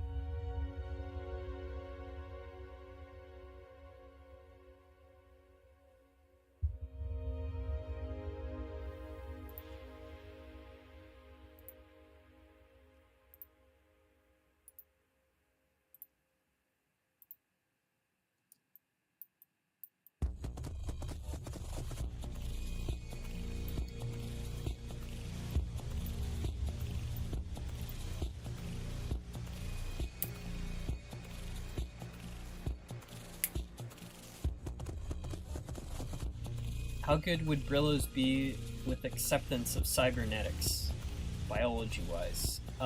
So, at the,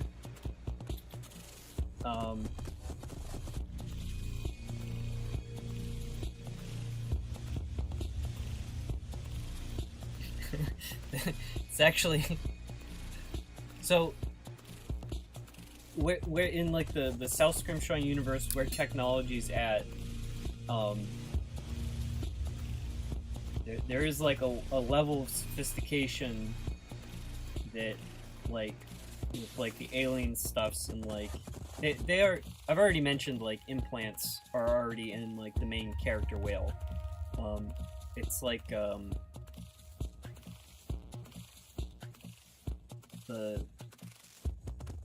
there is like a type of like technology that interfaces with biological creatures, like in it's a solved problem, but like humans don't necessarily like use that or have access to it.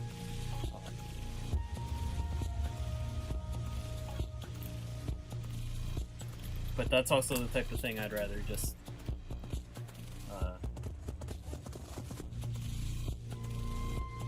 show in the VN instead of just trying to explain it.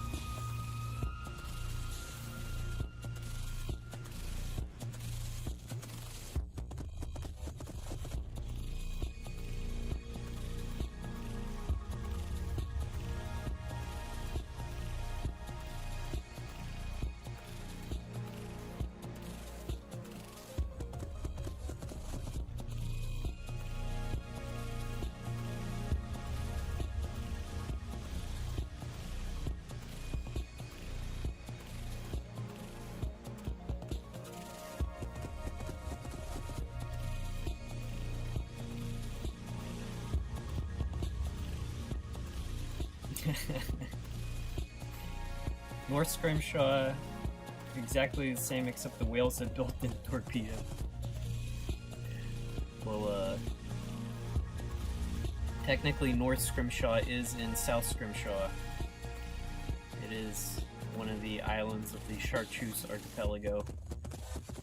The Scrimshaws are two islands.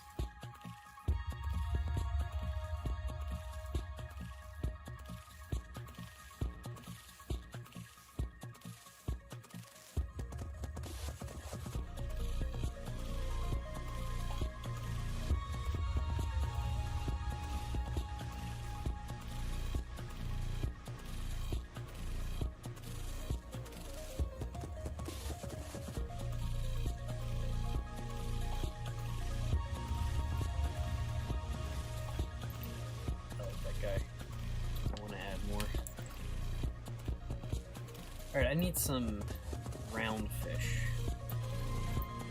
Some pipes, fish, tropical.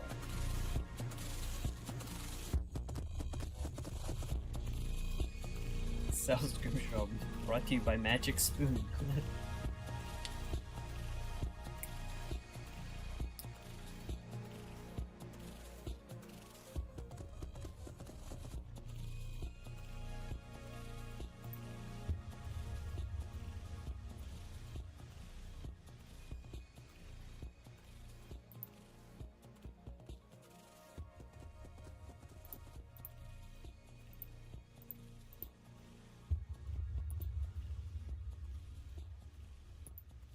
The idea of a sponsorship is just like receiving money to do what I'm already doing. Like, what a dream. I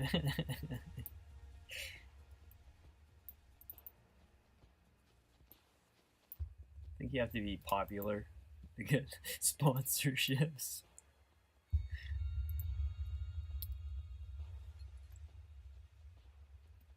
Or I have to trick someone into thinking that I am popular.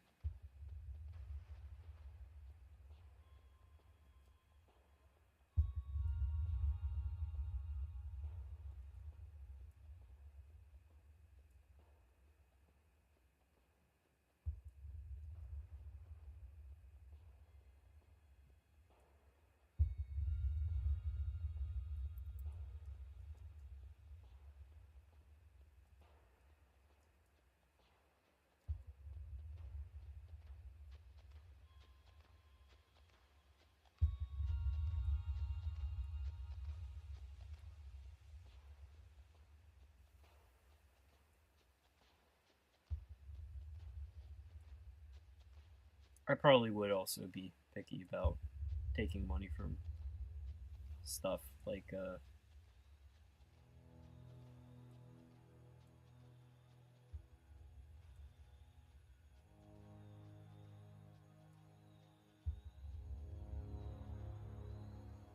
that BetterHelp shit. That was there's like a lot of stuff that's you know, that was kind of just. I understand why people make mistakes in some of the choices and stuff, but that one was like so transparently dumb. And so I respect your guys' intelligence enough that the money wouldn't be worth it.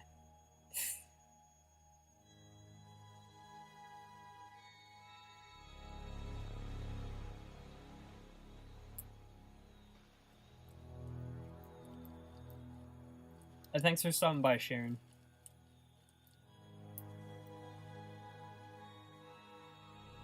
Japanese curry sounds good. I wish I was good at cooking curry. That's like I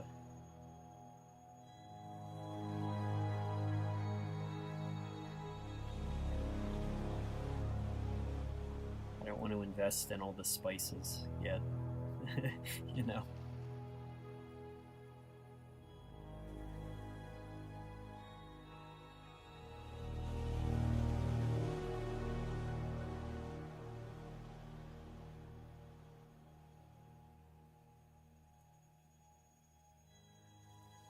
No, BetterHelp is still around as a company, but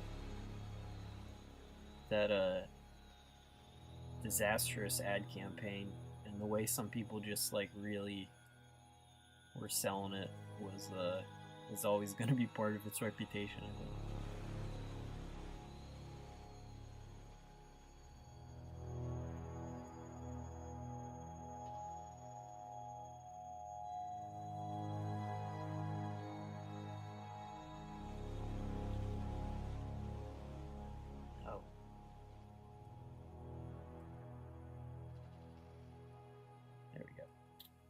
I like that guy too. He turned out good.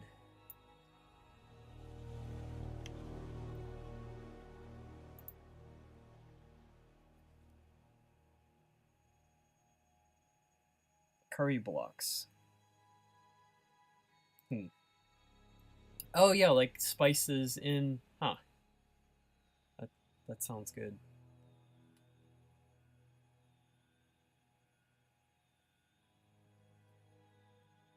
You've seen people shell... Yeah, I mean... You know, also, you know, it's like people can get help in a bunch of different ways, so it's not like... I don't know. I'm not saying their business model like can't exist, but the manner in which people were speaking of it was not cool. Like, you can't... I don't know. It's just very dicey territory for people to be leaping into.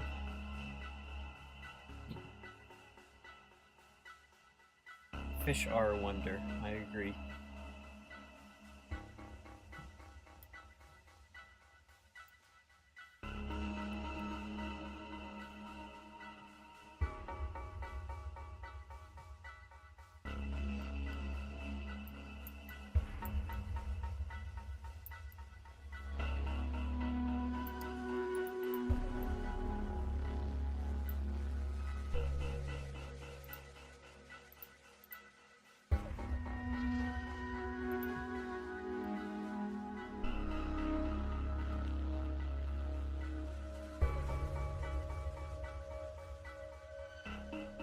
I think ocean animals like are they have like a type of mystery.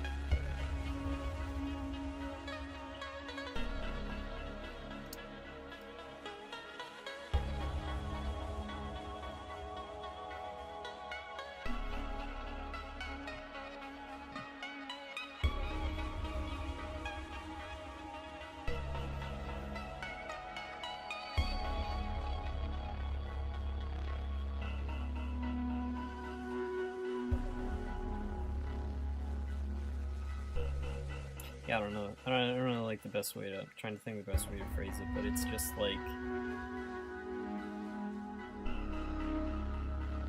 from like my land creature perspective, the oceans are like you can't get more exotic.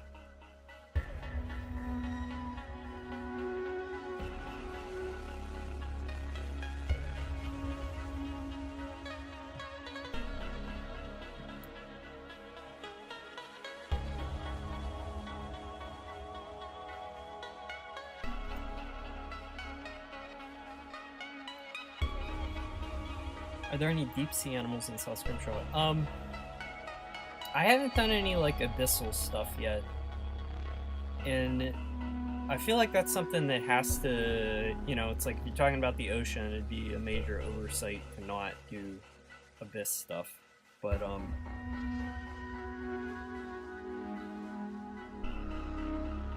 I don't know. I mean, it's not spoilers because I've shown stuff already, but like it's still fairly centered on the coral reef, the Great Coral, when we come back to it. So just in like the immediate moment, you know, the story that I'm working on, there's no opportunity to visit those spaces. But yeah, I mean, I'd love to do the Abyss. That's also something I'd love to do correctly. So sometimes like I have to like read a whole damn book on a subject. You know, that might be one of those things.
Yeah, corals are like now that's something where I was like and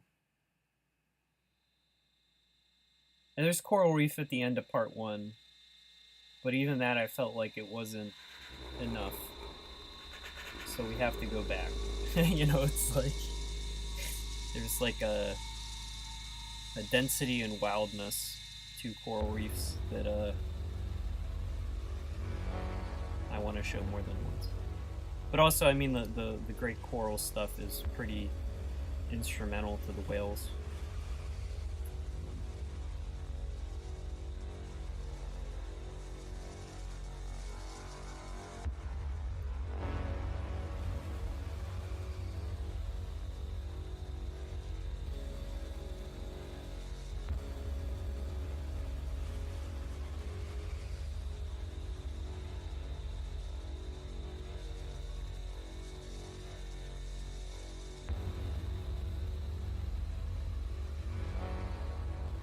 Yeah.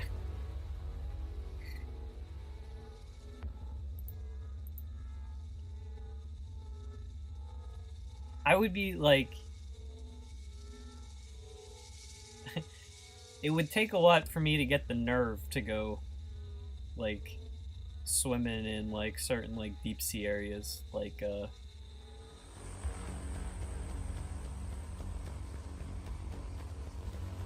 think part of my appreciation is because it's at a distance.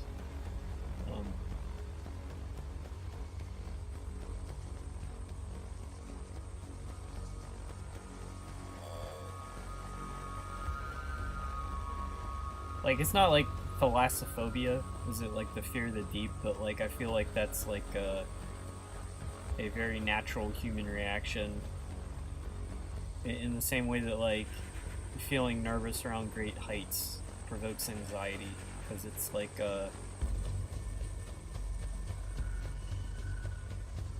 just like staring at something that's like not your realm.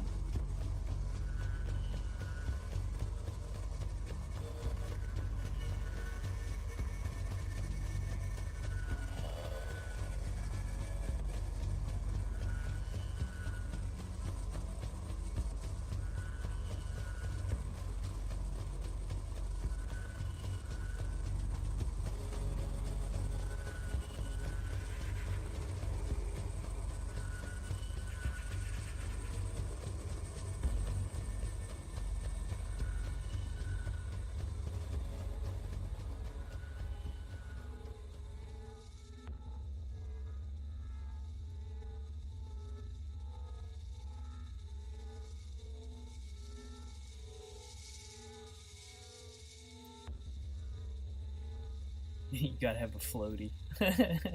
Pool noodle, yeah. It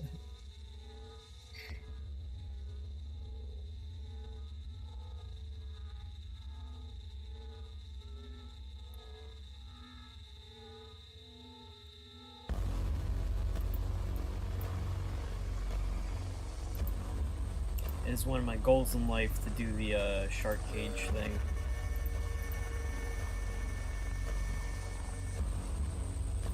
I don't like that fish. Put it out for you.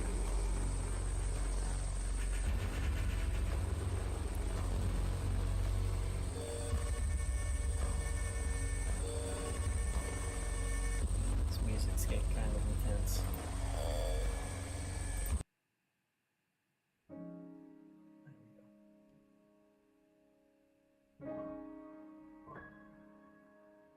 It is really like I enjoyed living next to the ocean when actually, you know, and it's like I kind of squandered it just by working so damn much on my art, because I was still trying to get part one out. But it's just awesome living next to the ocean. I feel like living next to mountains would provoke similar feelings.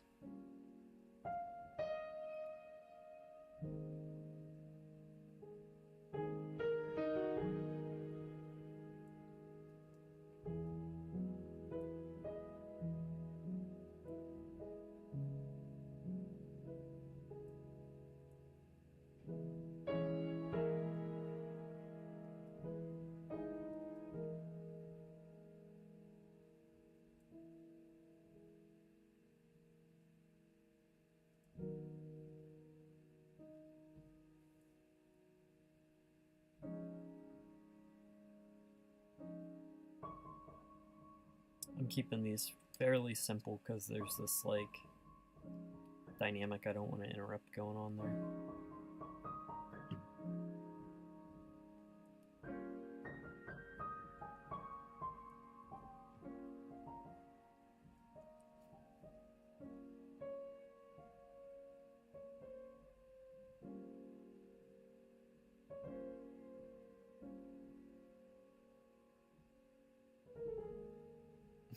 Chile's shores and hills. That sounds nice.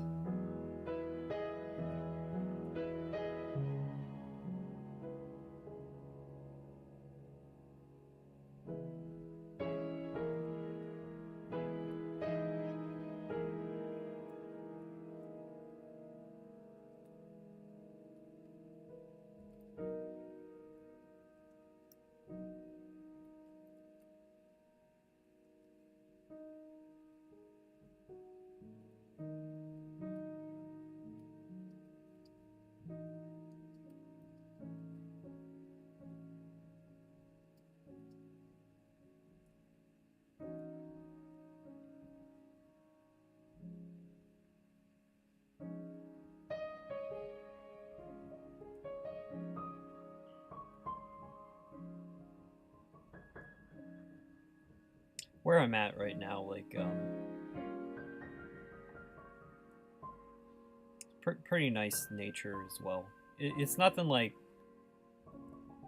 spectacular, like overwhelming national park, but like a lot of forest.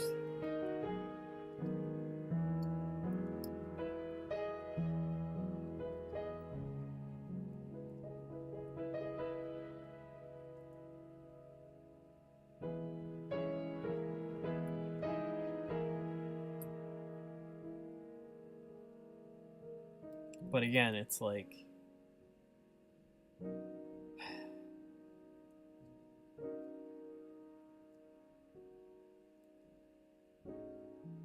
just struggling this year with the sense of just like feeling like I'm on house arrest with the amount of like work that I have to do. And I like doing the work, but next year I'm gonna rebalance things a little bit, and hopefully I have like the means to.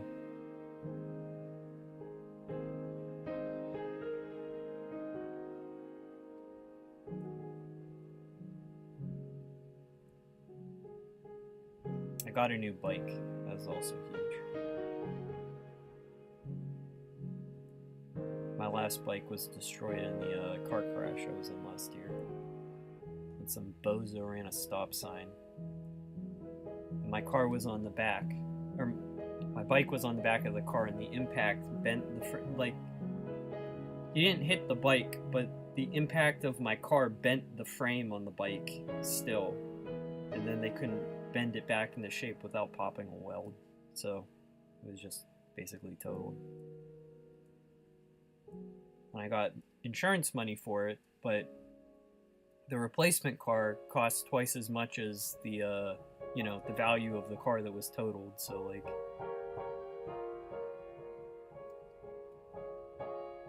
that's probably like the 8th time I've complained about that guy destroying my car and my bike on stream.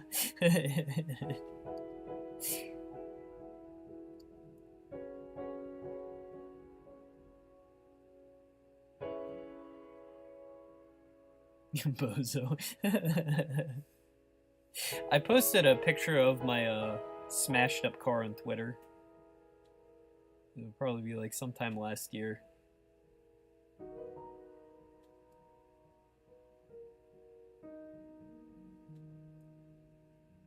But, I mean, it could obviously be so much worse. No one was hurt, so that's like, can't ask for more than that. Or I guess you could, like, not having my bike get destroyed for no reason, but...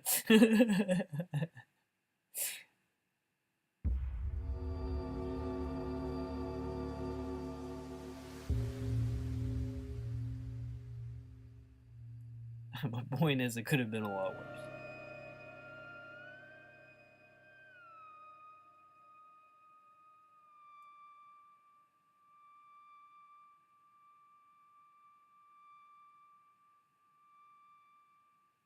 Crazy KG in this death machine. Justice for my life. Dude, I had that bike for... When did I get it? Like 2007 or something? It was like a fixed gear... Not fixed gear, single speed road bike. And I loved it. Like, very light bike. Wistful song for my lost bike.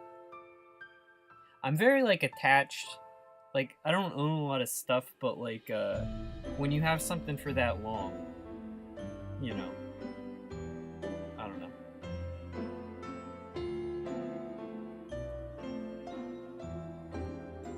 I like keeping the same shit forever instead of getting new stuff.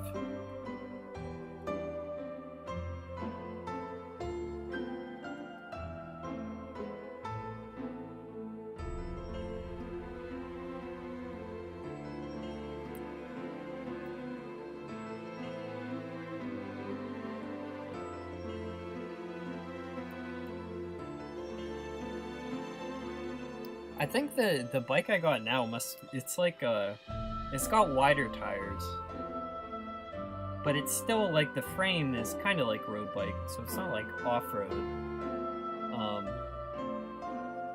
This music feels loud.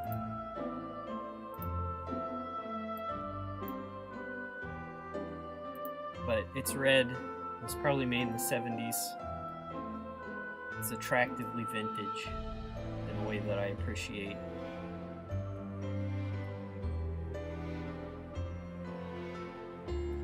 Actually, let me see if I can find the picture of my car. Just obliterated. Actually, it wasn't even just like... The car was totaled, but it doesn't take much to total a car these days. It was because the axle bent. You know, no one was gonna pay for that.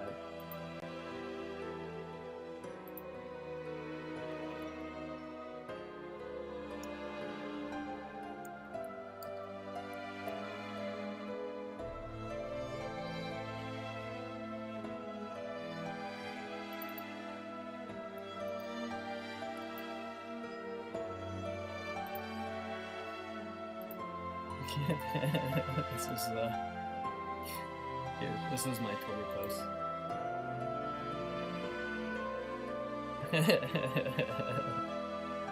There's poor me, my fucked up bike, and then the rhinoceros that hit me went straight through that stop sign.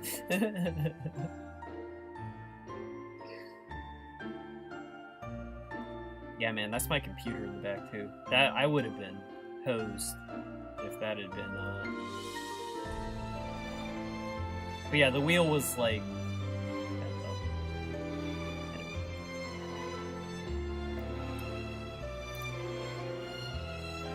Obviously, I'm still miffed, still perturbed.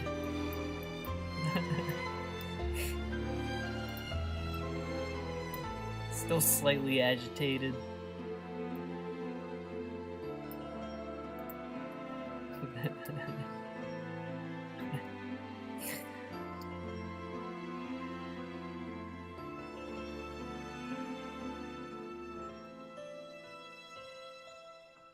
Amazing illustration, thank you. Do I still have the bike? Nah. I mean, it was just scrapped. I let the bike shop guy throw it away for me. I mean, he might have...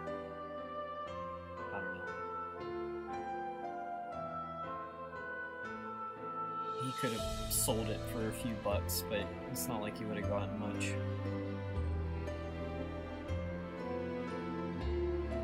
It's so hard buying, like, finding a good used car, jeez.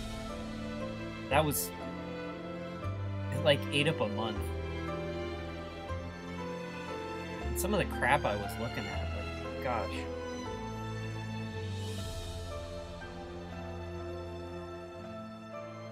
But I got lucky. I found a pretty good car for affordable price.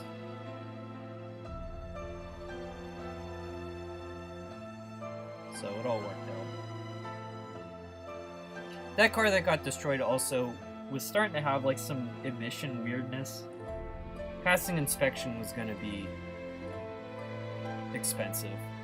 Like it was just like something weird was going on.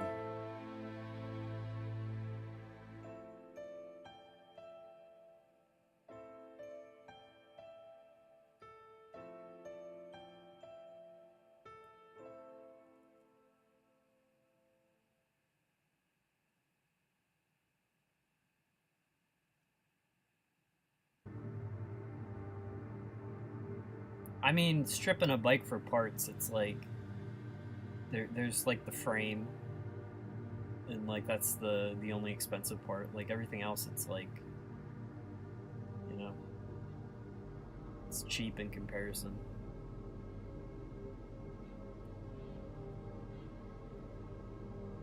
Here's some actual fall asleep video game soundtrack for you.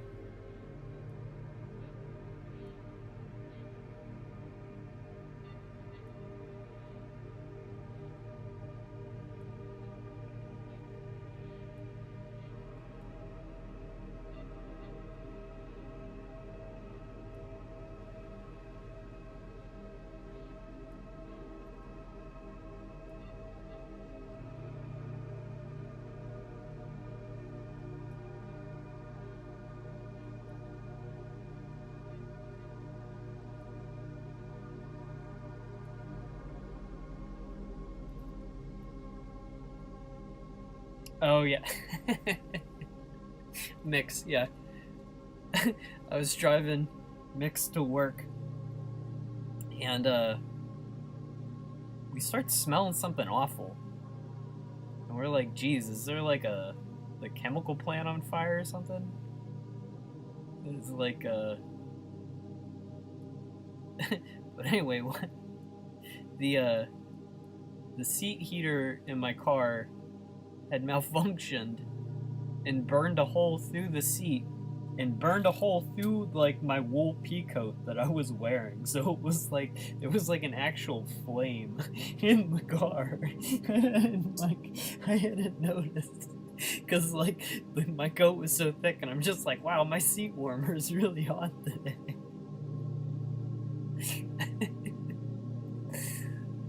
You would have thought like the burning chemical smells would have tipped me off, but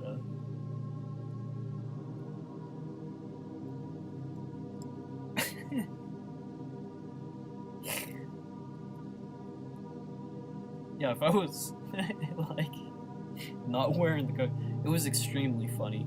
And like the double take I did discovering it was like, what the? You don't expect your car to set your ass on fire. So yeah, I mean, I guess my old car was not perfect. That's in truth. Also, it had all these crazy electrical problems. Like, actually, the car's kind of shitty now that I think of it. Like,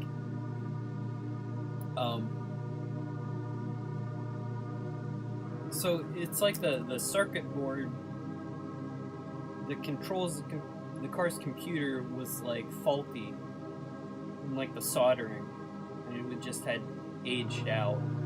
And so when it was really hot, the contacts, when I don't even know the specifics, but when it was hot enough, the car would randomly shut off sometimes when I was driving. Just totally go dead. And it, like, it took forever to get it diagnosed, and then like I had like correctly. So I went to the shop like 4 times without it being fixed, but I had to take it to the dealership, which is like the most expensive way to fix your car.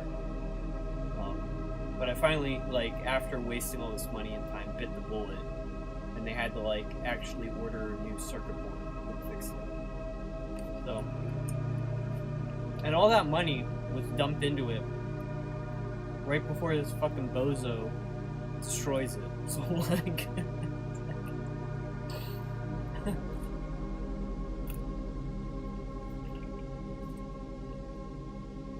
cars.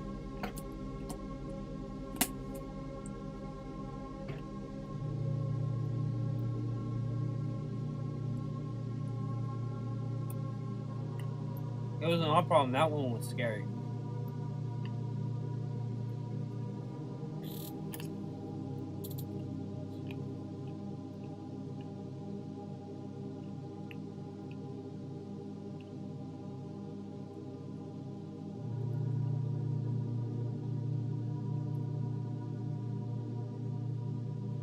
My new car doesn't try to kill me as often.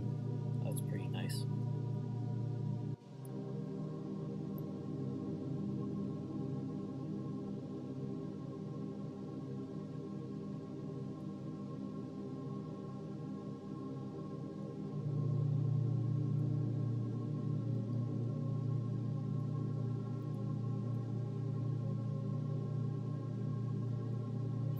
I'll tell you a scary car problem. My previous car was a Honda Civic, and it sat outside because I never lived anywhere with a garage. In Pittsburgh winters, sorry, I'm eating and talking. They salt the roads here, which is super corrosive to metal. Man, I just was dumb and didn't wash my car, so underneath everything rusted together. So I had like a issue with my muffler. You like can't remove a part and put a new part in because it's all rusted together. Like even if you did like break it off, there's no way to like screw it back in, and you can't like attach a good new part. So it's just like it was dead. And I was in Los Angeles with this car. I had to drive it back. I was like, this is the last thing I'll do with my car. No, I was driving it to New Orleans from LA. But anyway, it was like I was in the middle of nowhere, Arizona. Super hot day. And I go over some train tracks, and it's like boom, and then it's like I hear this like crack, and then my car just starts like shaking, like bop, bop. It sounds like a World War II biplane. It's just like bop, bop, bop, bop, bop, and it's just like oh fuck, and it's like nowhere in the desert, and so I'm just like driving my like busted car. I like limp to this tiny little town that has one car mechanic, and the guys there are like great. Like they're just like the nicest guys, and like they find like a cheap way to like what had happened was the exhaust pipe snapped directly off the engine. So what I was hearing was just the engine, the exhaust going like straight out of the engine, and like if you don't have like your exhaust line in, besides the sound, it's like it'll mess up like the cylinder timings. But like they did me a huge favor. They barely charged me any money. They like jerry-rigged it back together, and I was able to drive. And then the car was toast after that.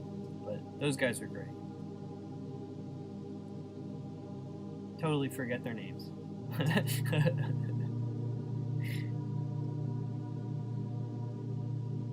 The music. Faulty Decepticon.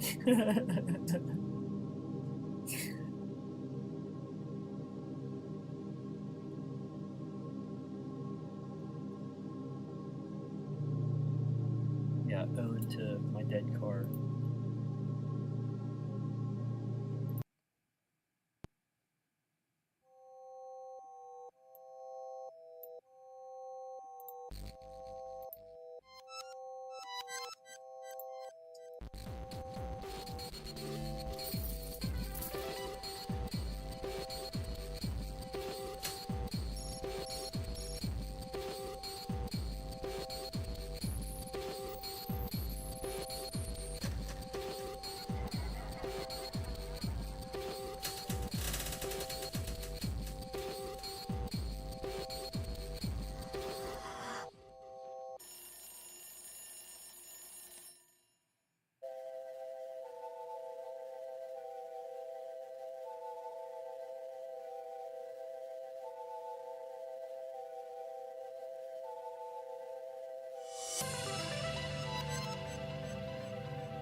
How do I remember all the fish I've drawn? I don't.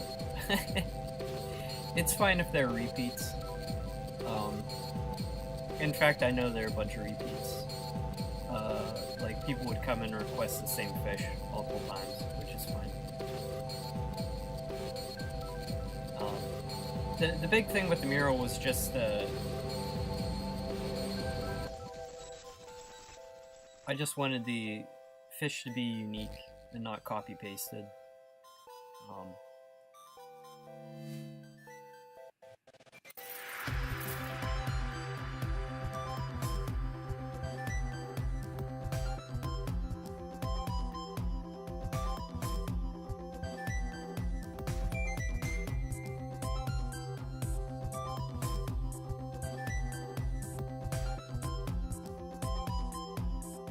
Sandown clown.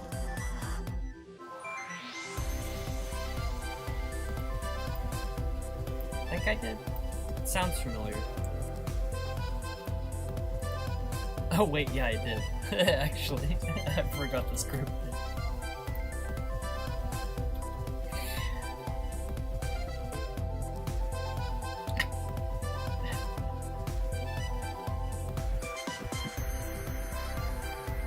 Is this like the agreed upon look?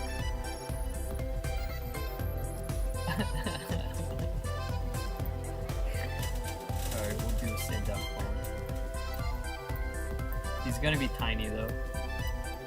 We're not gonna make a big deal out of him.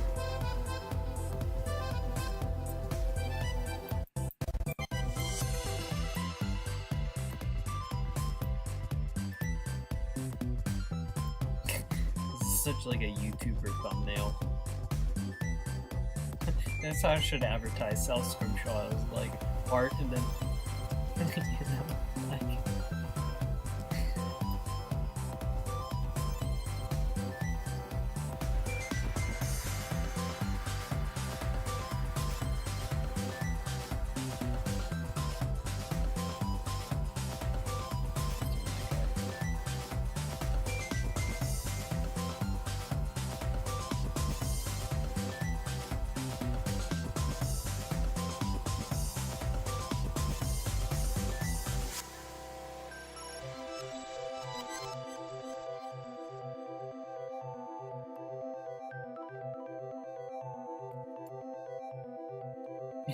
epic. Game dev reacts to Sandown Clown.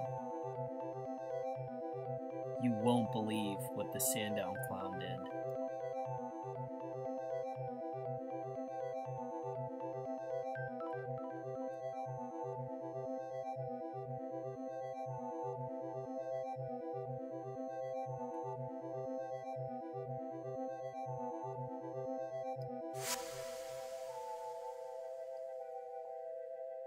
It's extremely time-saving just to have one gigantic image.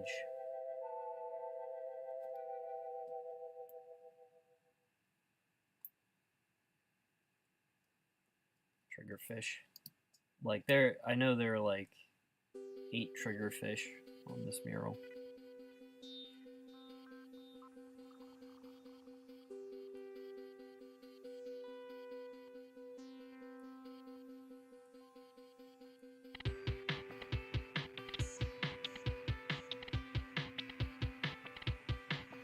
I think I said I'd go to 7, so that's in 20 minutes. I'm gonna see how I'm feeling then.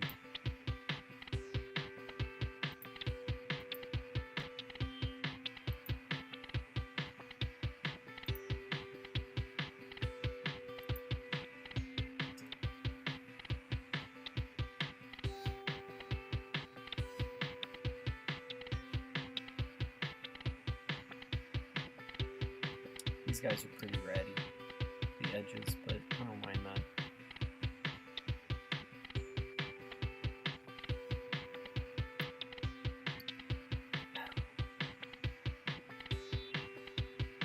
Part of me wants to just keep going until I get more of this done.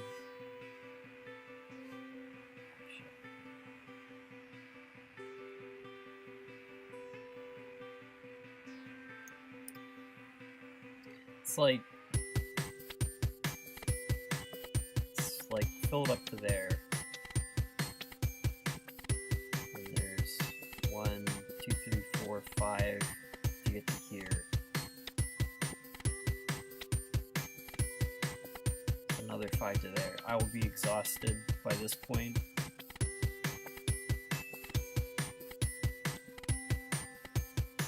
I might want to make dinner and read Fate Stay Night instead.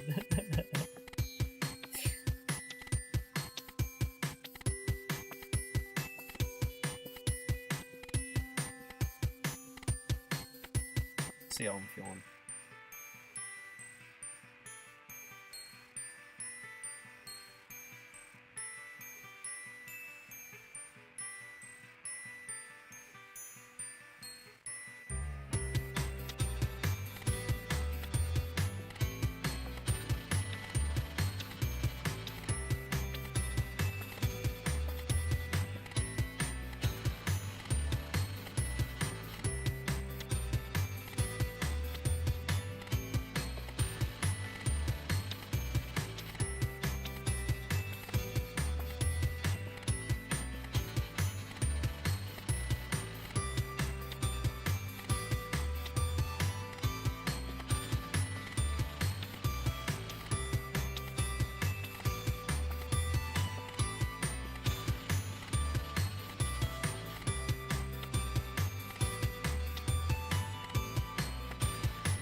Like, do I want to keep the fin dark? How much detail does it need?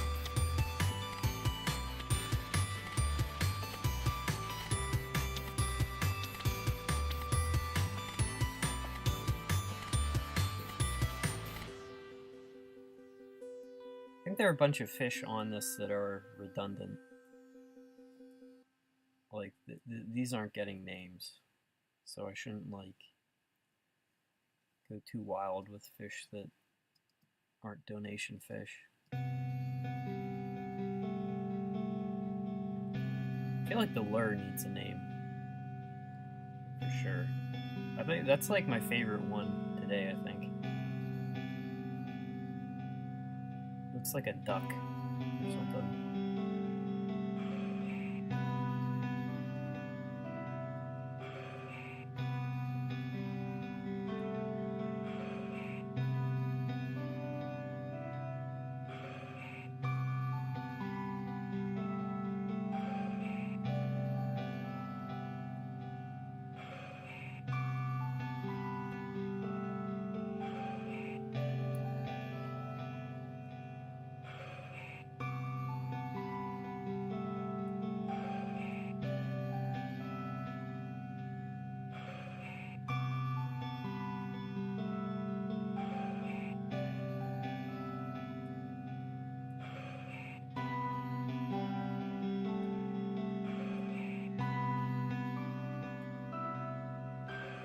Actually, you know what?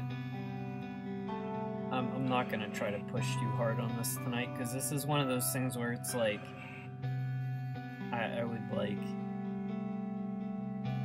exhaust my brain and it would cut into productivity tomorrow, and that's not kind of the like the mural isn't finishing like a painting. It can be worth it sometimes. But, mural's kind of like tertiary at this point to getting the visual novel further along.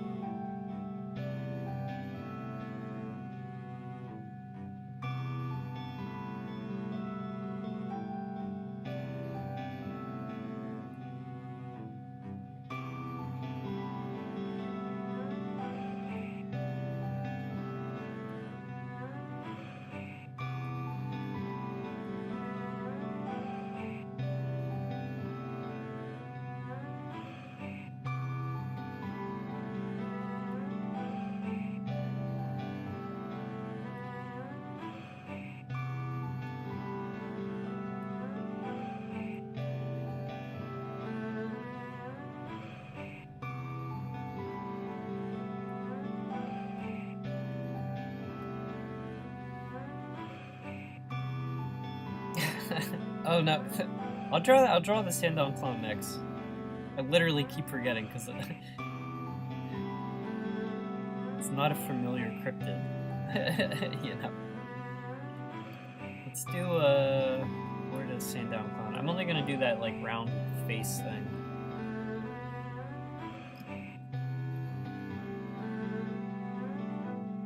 This guy already has so many jokes, or he's already got.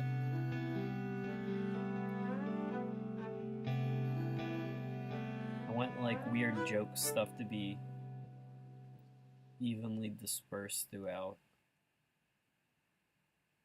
Do him like I'd do him there if it wasn't for that guy.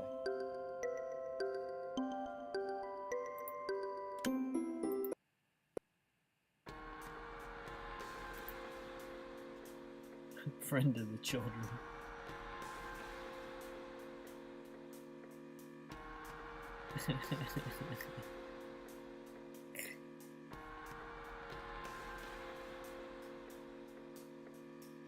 So Sonic the Hedgehog's up there.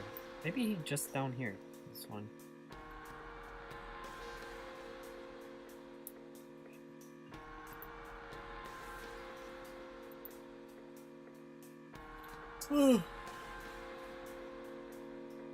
Oh, my posture is shit.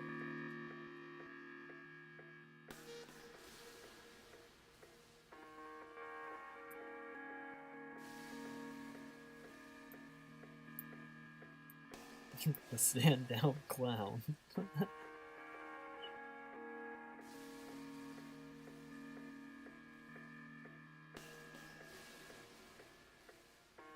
I mean, I guess this is it. He's got triangle eyes. He's got division signs on his cheeks. He's got like a some kind of gnome hat and antenna.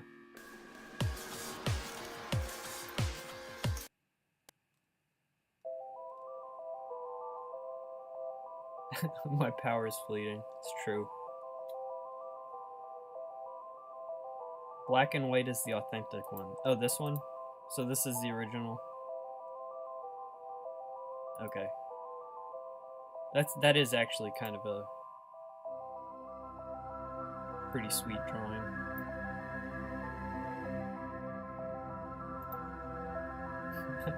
Original, if not authentic. Where's he gonna go, man?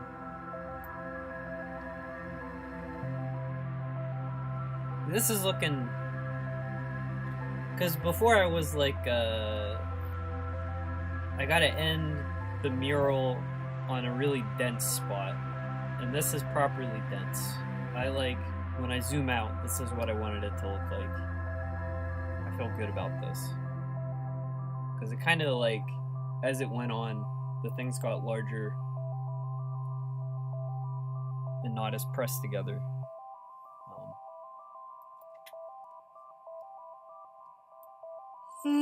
We can put him now.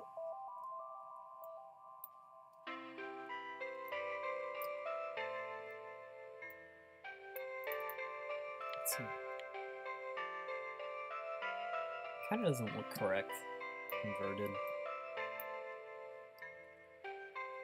You don't understand what a complicated design issue this is presenting. Because if he just is standing here, it's going to be like too obvious.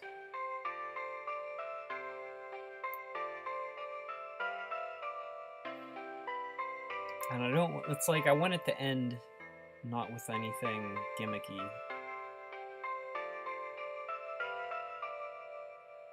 Maybe he's just like peeking over the edge like that. Yeah.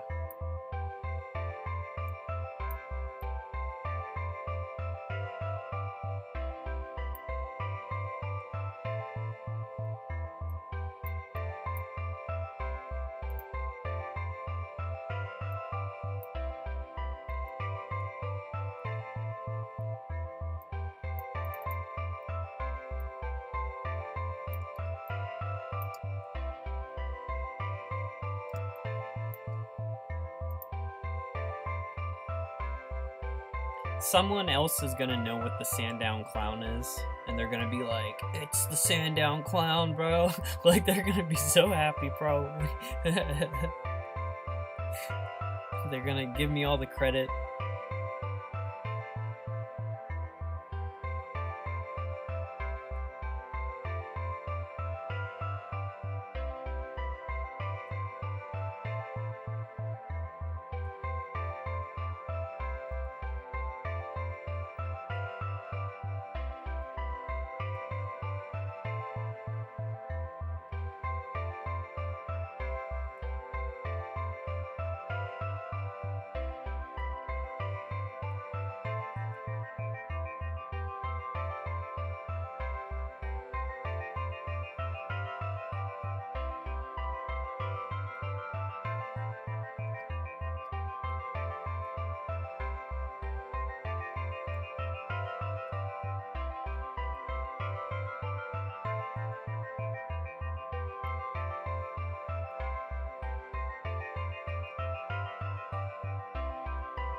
Sandown Clown pleases me.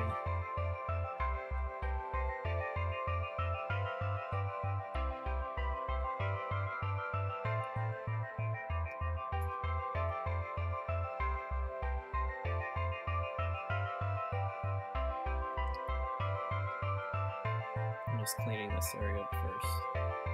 I like that fish.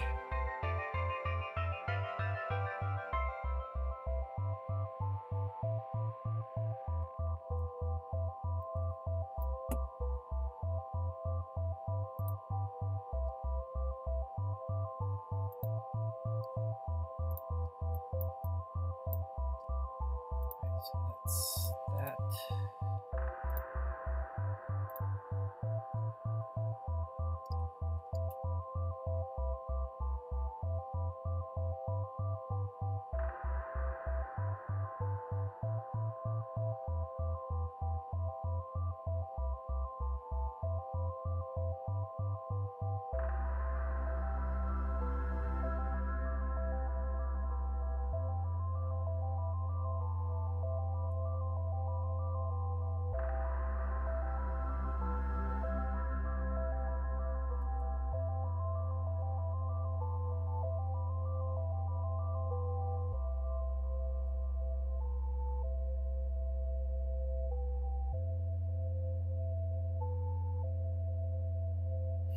Thanks, Cece. I appreciate it. It's like, I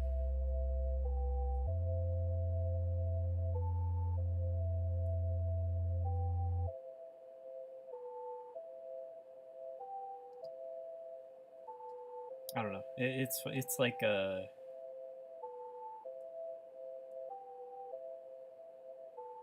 try to give the little dude's character.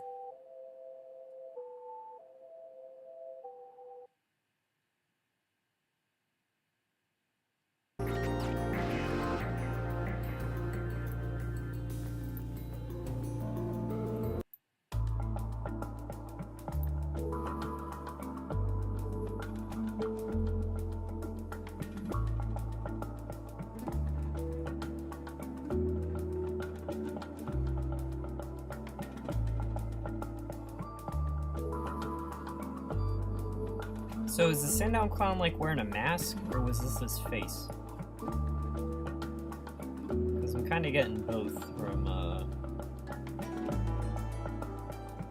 I remember it being, you explained it to me once, and I am forgetting most of the important details.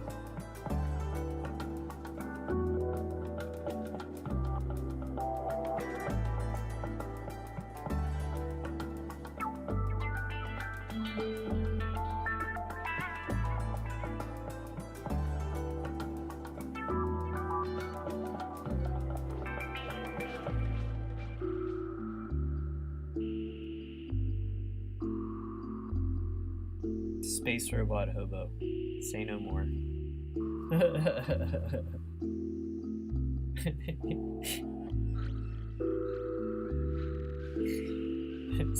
some variety of lunatic could explain this without the paranormal.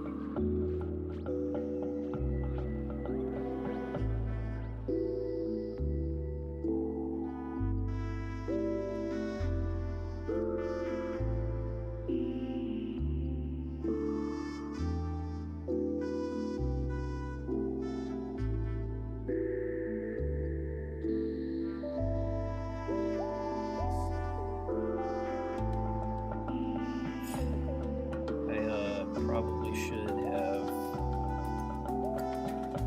done his facial features first. Might be tricky.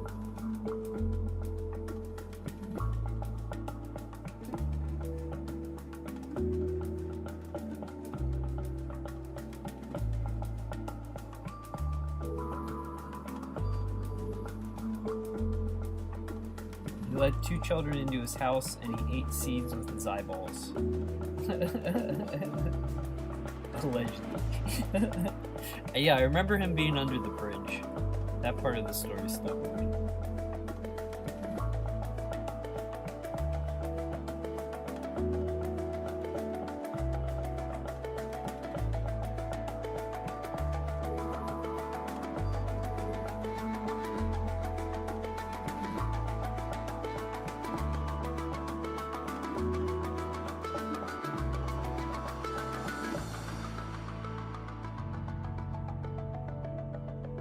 I think a robot having to eat stuff, we're already in pretty, like, dark territory.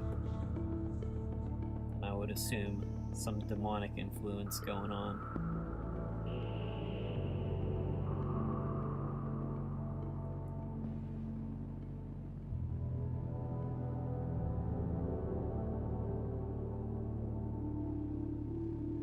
This has his eyes like directly above these cheek symbols, but I don't think I'm gonna be able to fit it. Like,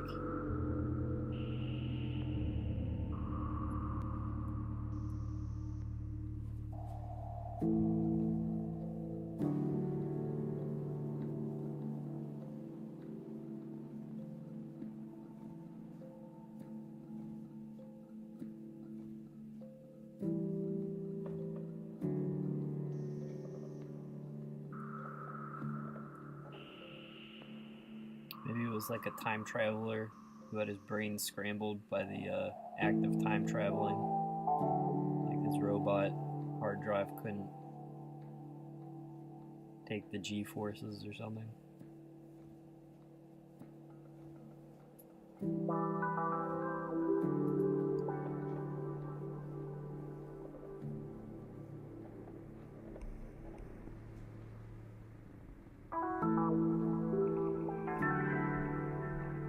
I don't know about this pig nose either. This guy's weird.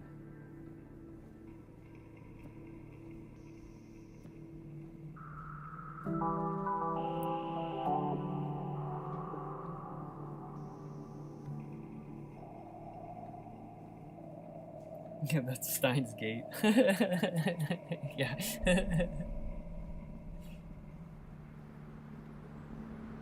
He's failed the mission to secure the IBN 5100.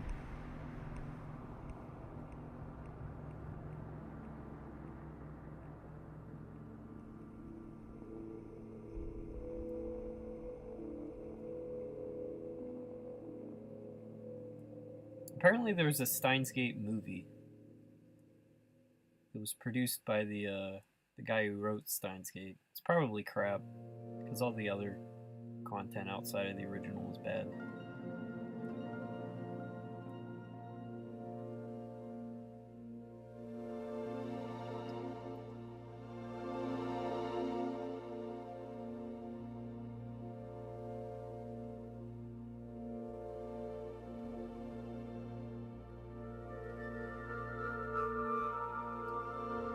Malfunctioning alien.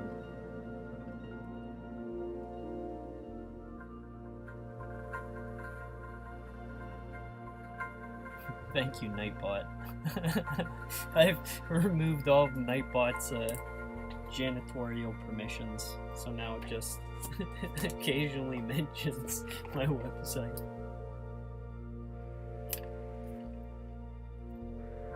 The announcement that Ryukishi made was he's doing a stage play.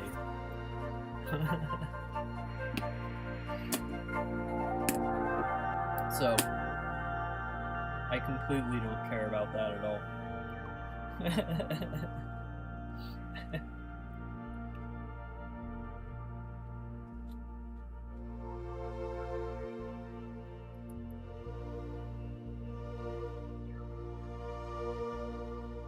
Hey, nice of the round bagel. Yeah, I said I was gonna finish at 7, but we're doing the Sandown Clown first before I call it.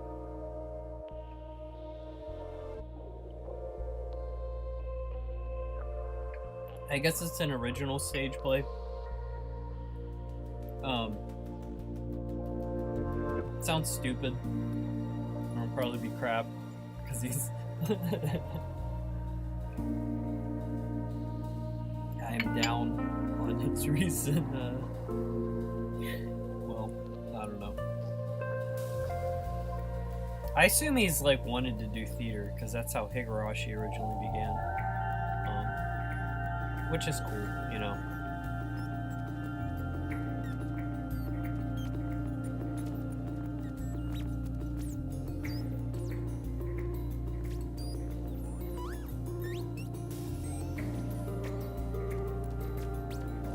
They just like really hyped it up for like what the announcement was. It's kind of like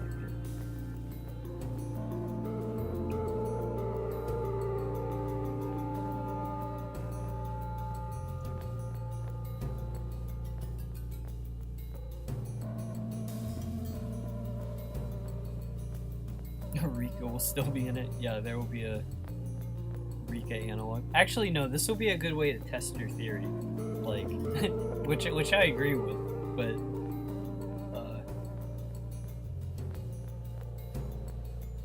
does Silent Hills F have a Rika, and does his new stage play have a Rika?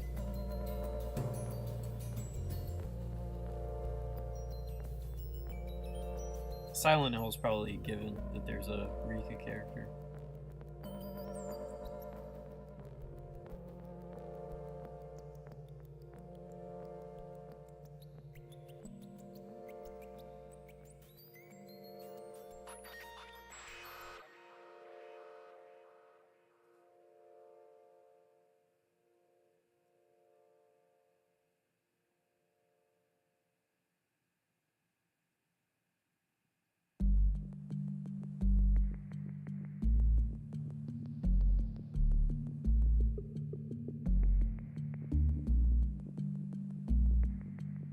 I still have high hopes for Silent Hills F.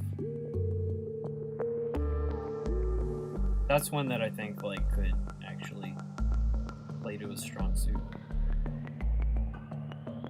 Especially if he's like mining plot points from, what was it called, Higginbana or something.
Not cackling. What?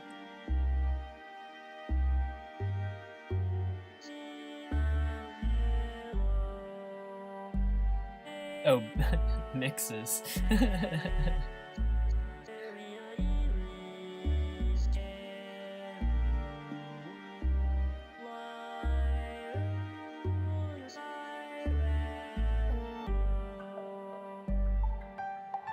This is appropriate music for a robot cryptid. You know, actually, I like the idea of a robot cryptid. It's there's room in the modern world for that.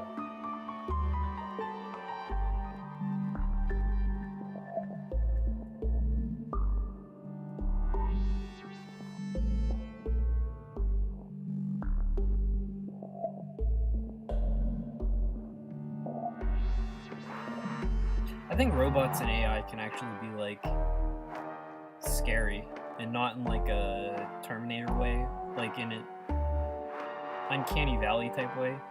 There's this streamer, Neurosama, and it's like this AI VTuber and the guy that programmed her, and it's kind of like she's programmed to be like kind of like rude, or like he's basically the straight man, and she like provokes him, and it's a funny setup, but then it's just like it's not gonna be like a super sophisticated AI powering it, and it's just like sometimes just like creeps me out when it like acts. It's like the Uncanny Valley in just like very uncomfortable way sometimes. I don't know. I don't know like why it makes me anxious randomly.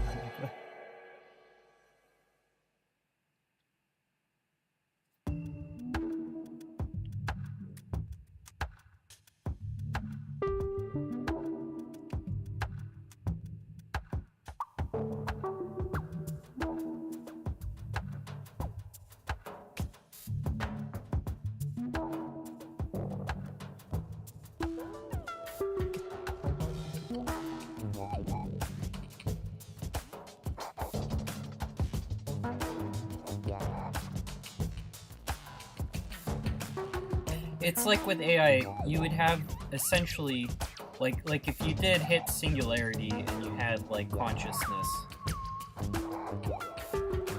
it would be so fundamentally different from like how a human brain works and like how it would perceive you, but it would have like the perfect ability to imitate you.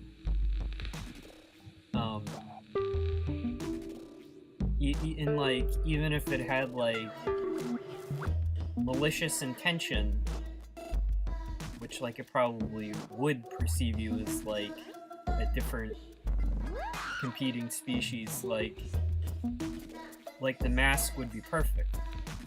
And that's kind of like one of the definitions of like, you know, like a monster would be, you know, like the sociopath character that can act normal, you know. There's just something very horrifying in that.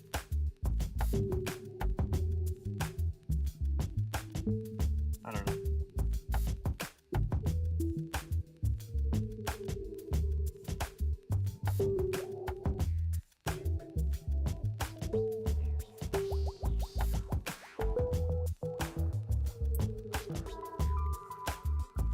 Hey, Maui Wowie.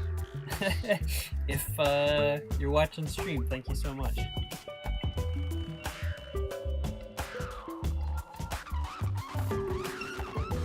Ex Machina. Yeah, that's actually... Yeah, I should rewatch it. That's like the perfect example of like evil thing passes the Turing test and takes advantage of some fucking dope. You know?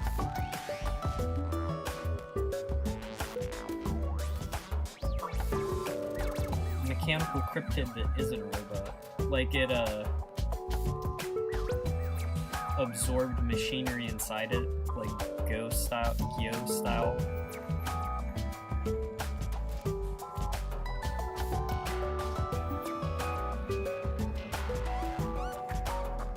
Yeah, it was the clown did it.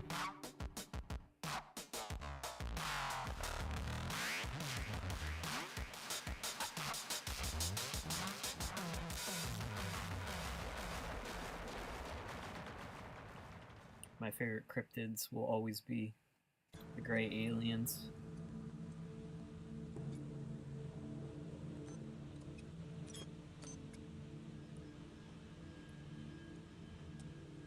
I don't know if they count as cryptids though.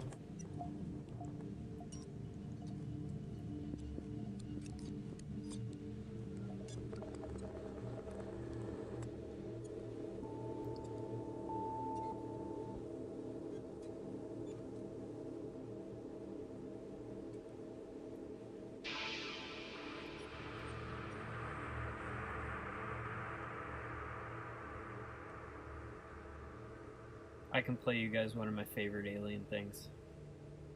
It's so...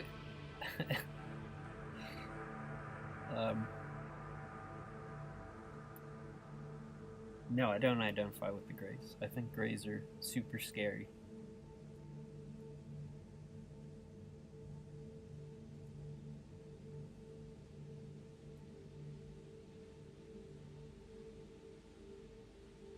I'm gonna skip the shading, right?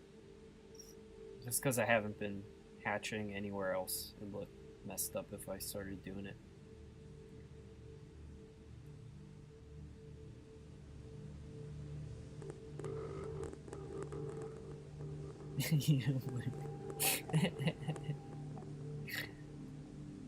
You think I'm in league with the A's?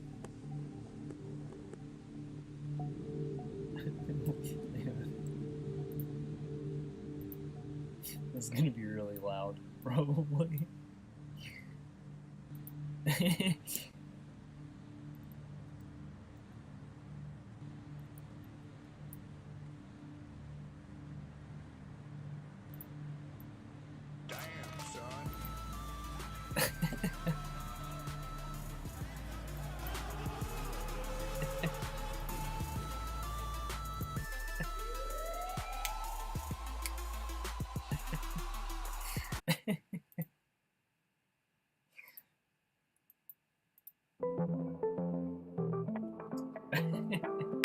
Those are greens.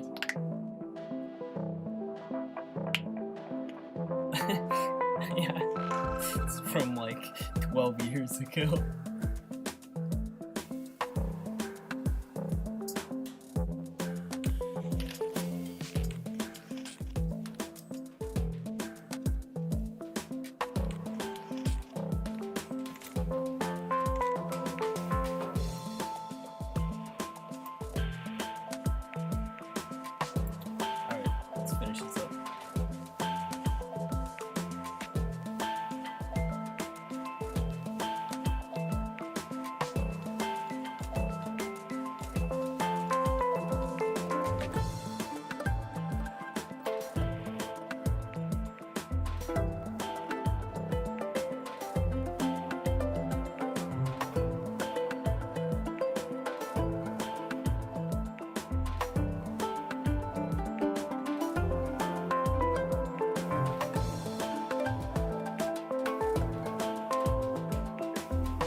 Oh, showed up before. Well, it's an important video. It's important in my creative process.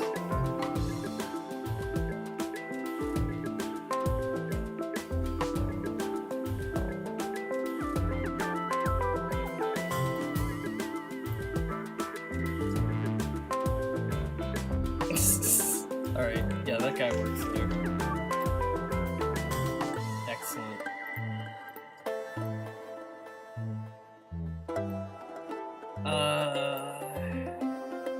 Yeah, I think I'm, done. If I could do these three, and then I'd be done up to here.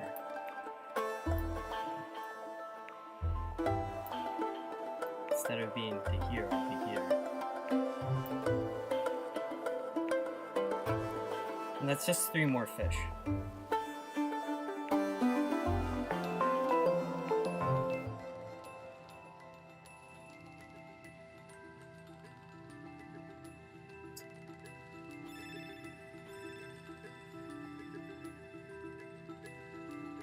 You can't find anywhere to stay for the Mothman Festival. Is that in West Virginia?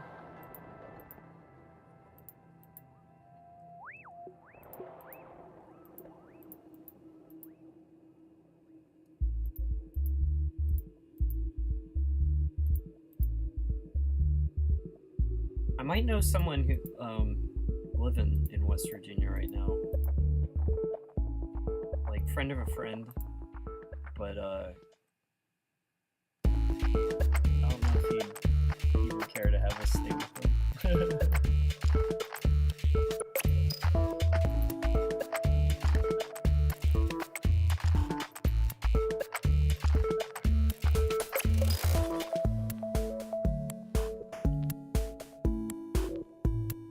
Another one of these big fish charts.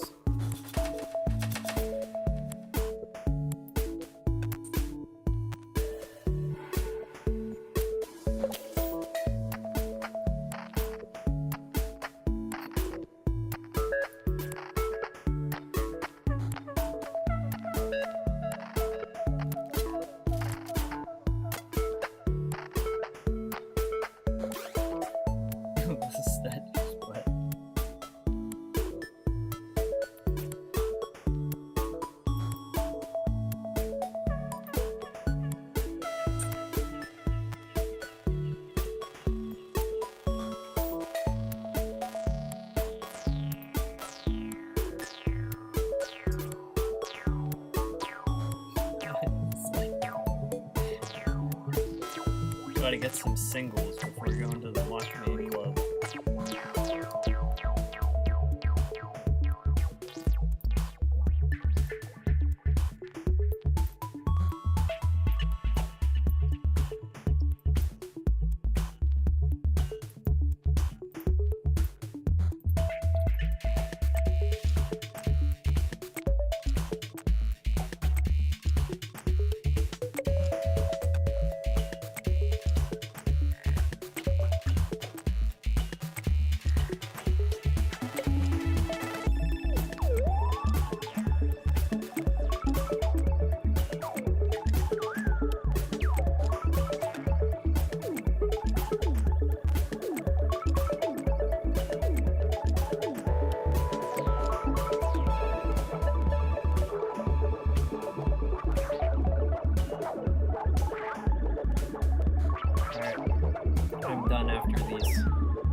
I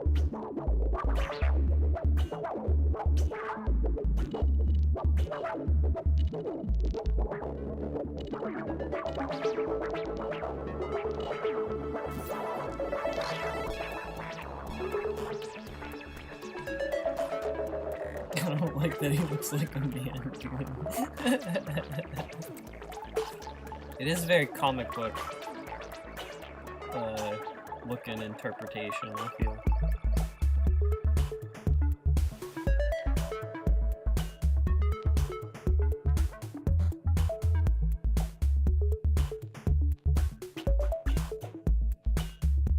Maybe there'll be some author there who like claims to have seen him or something weird.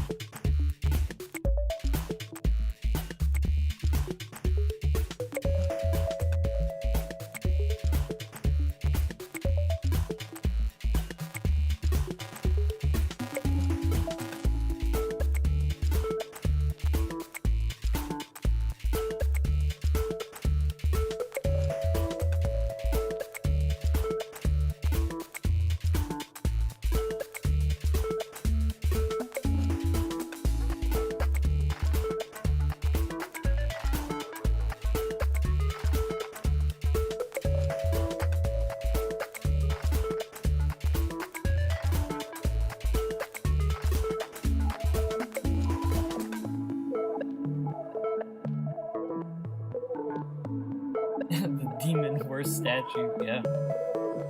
Took the life of the sculptor.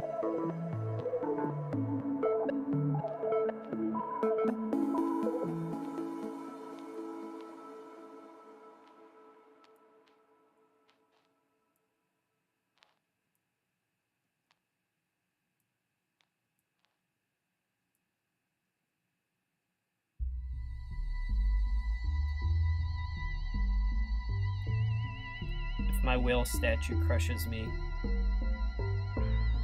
need to assume it's nefarious.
Alright, that might be it. Is that it? Did I get all the spots? Yes. Okay, yeah, so that's done up to there.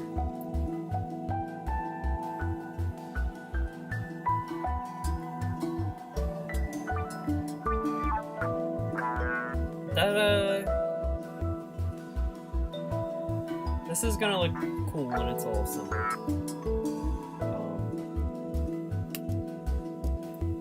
This is kind of one more stream. I'm just out of space to put, like, odd requests, you know?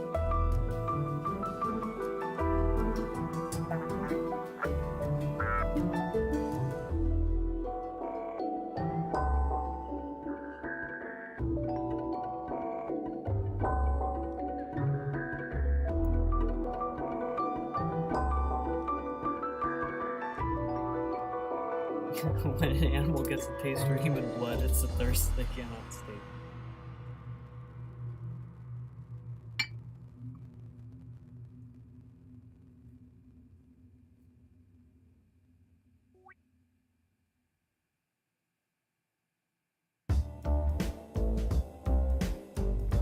Yeah, I appreciate everyone joining.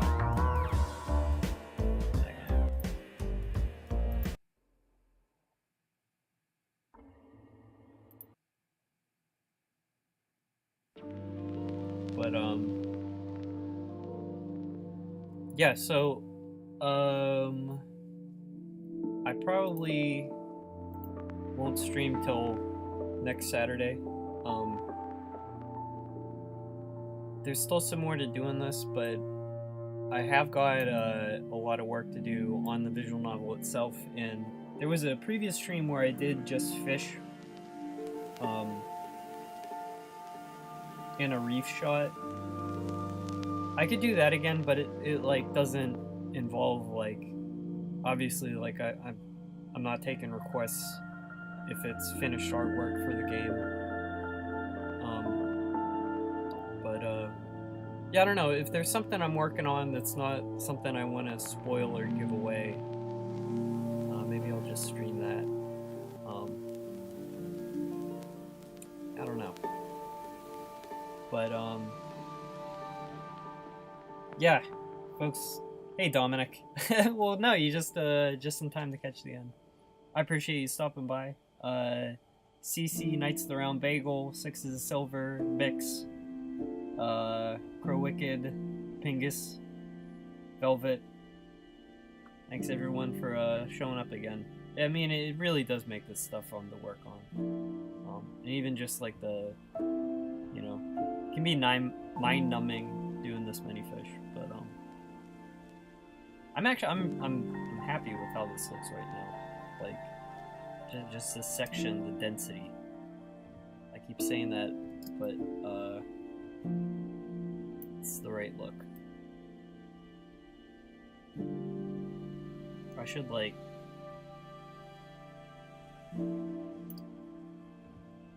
post something to Twitter. My Twitter is like so like this can be the fish of the day also. I'm really not posting enough art, and I can tell that I'm losing followers.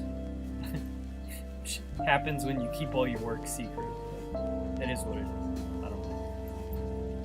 But where'd OBS go?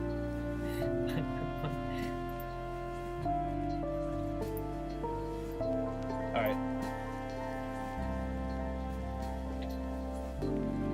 Yeah, super fun. Thanks again, everyone, for stopping by. And I'll make on YouTube. I'll make like the waiting room, or I'll post on Twitter about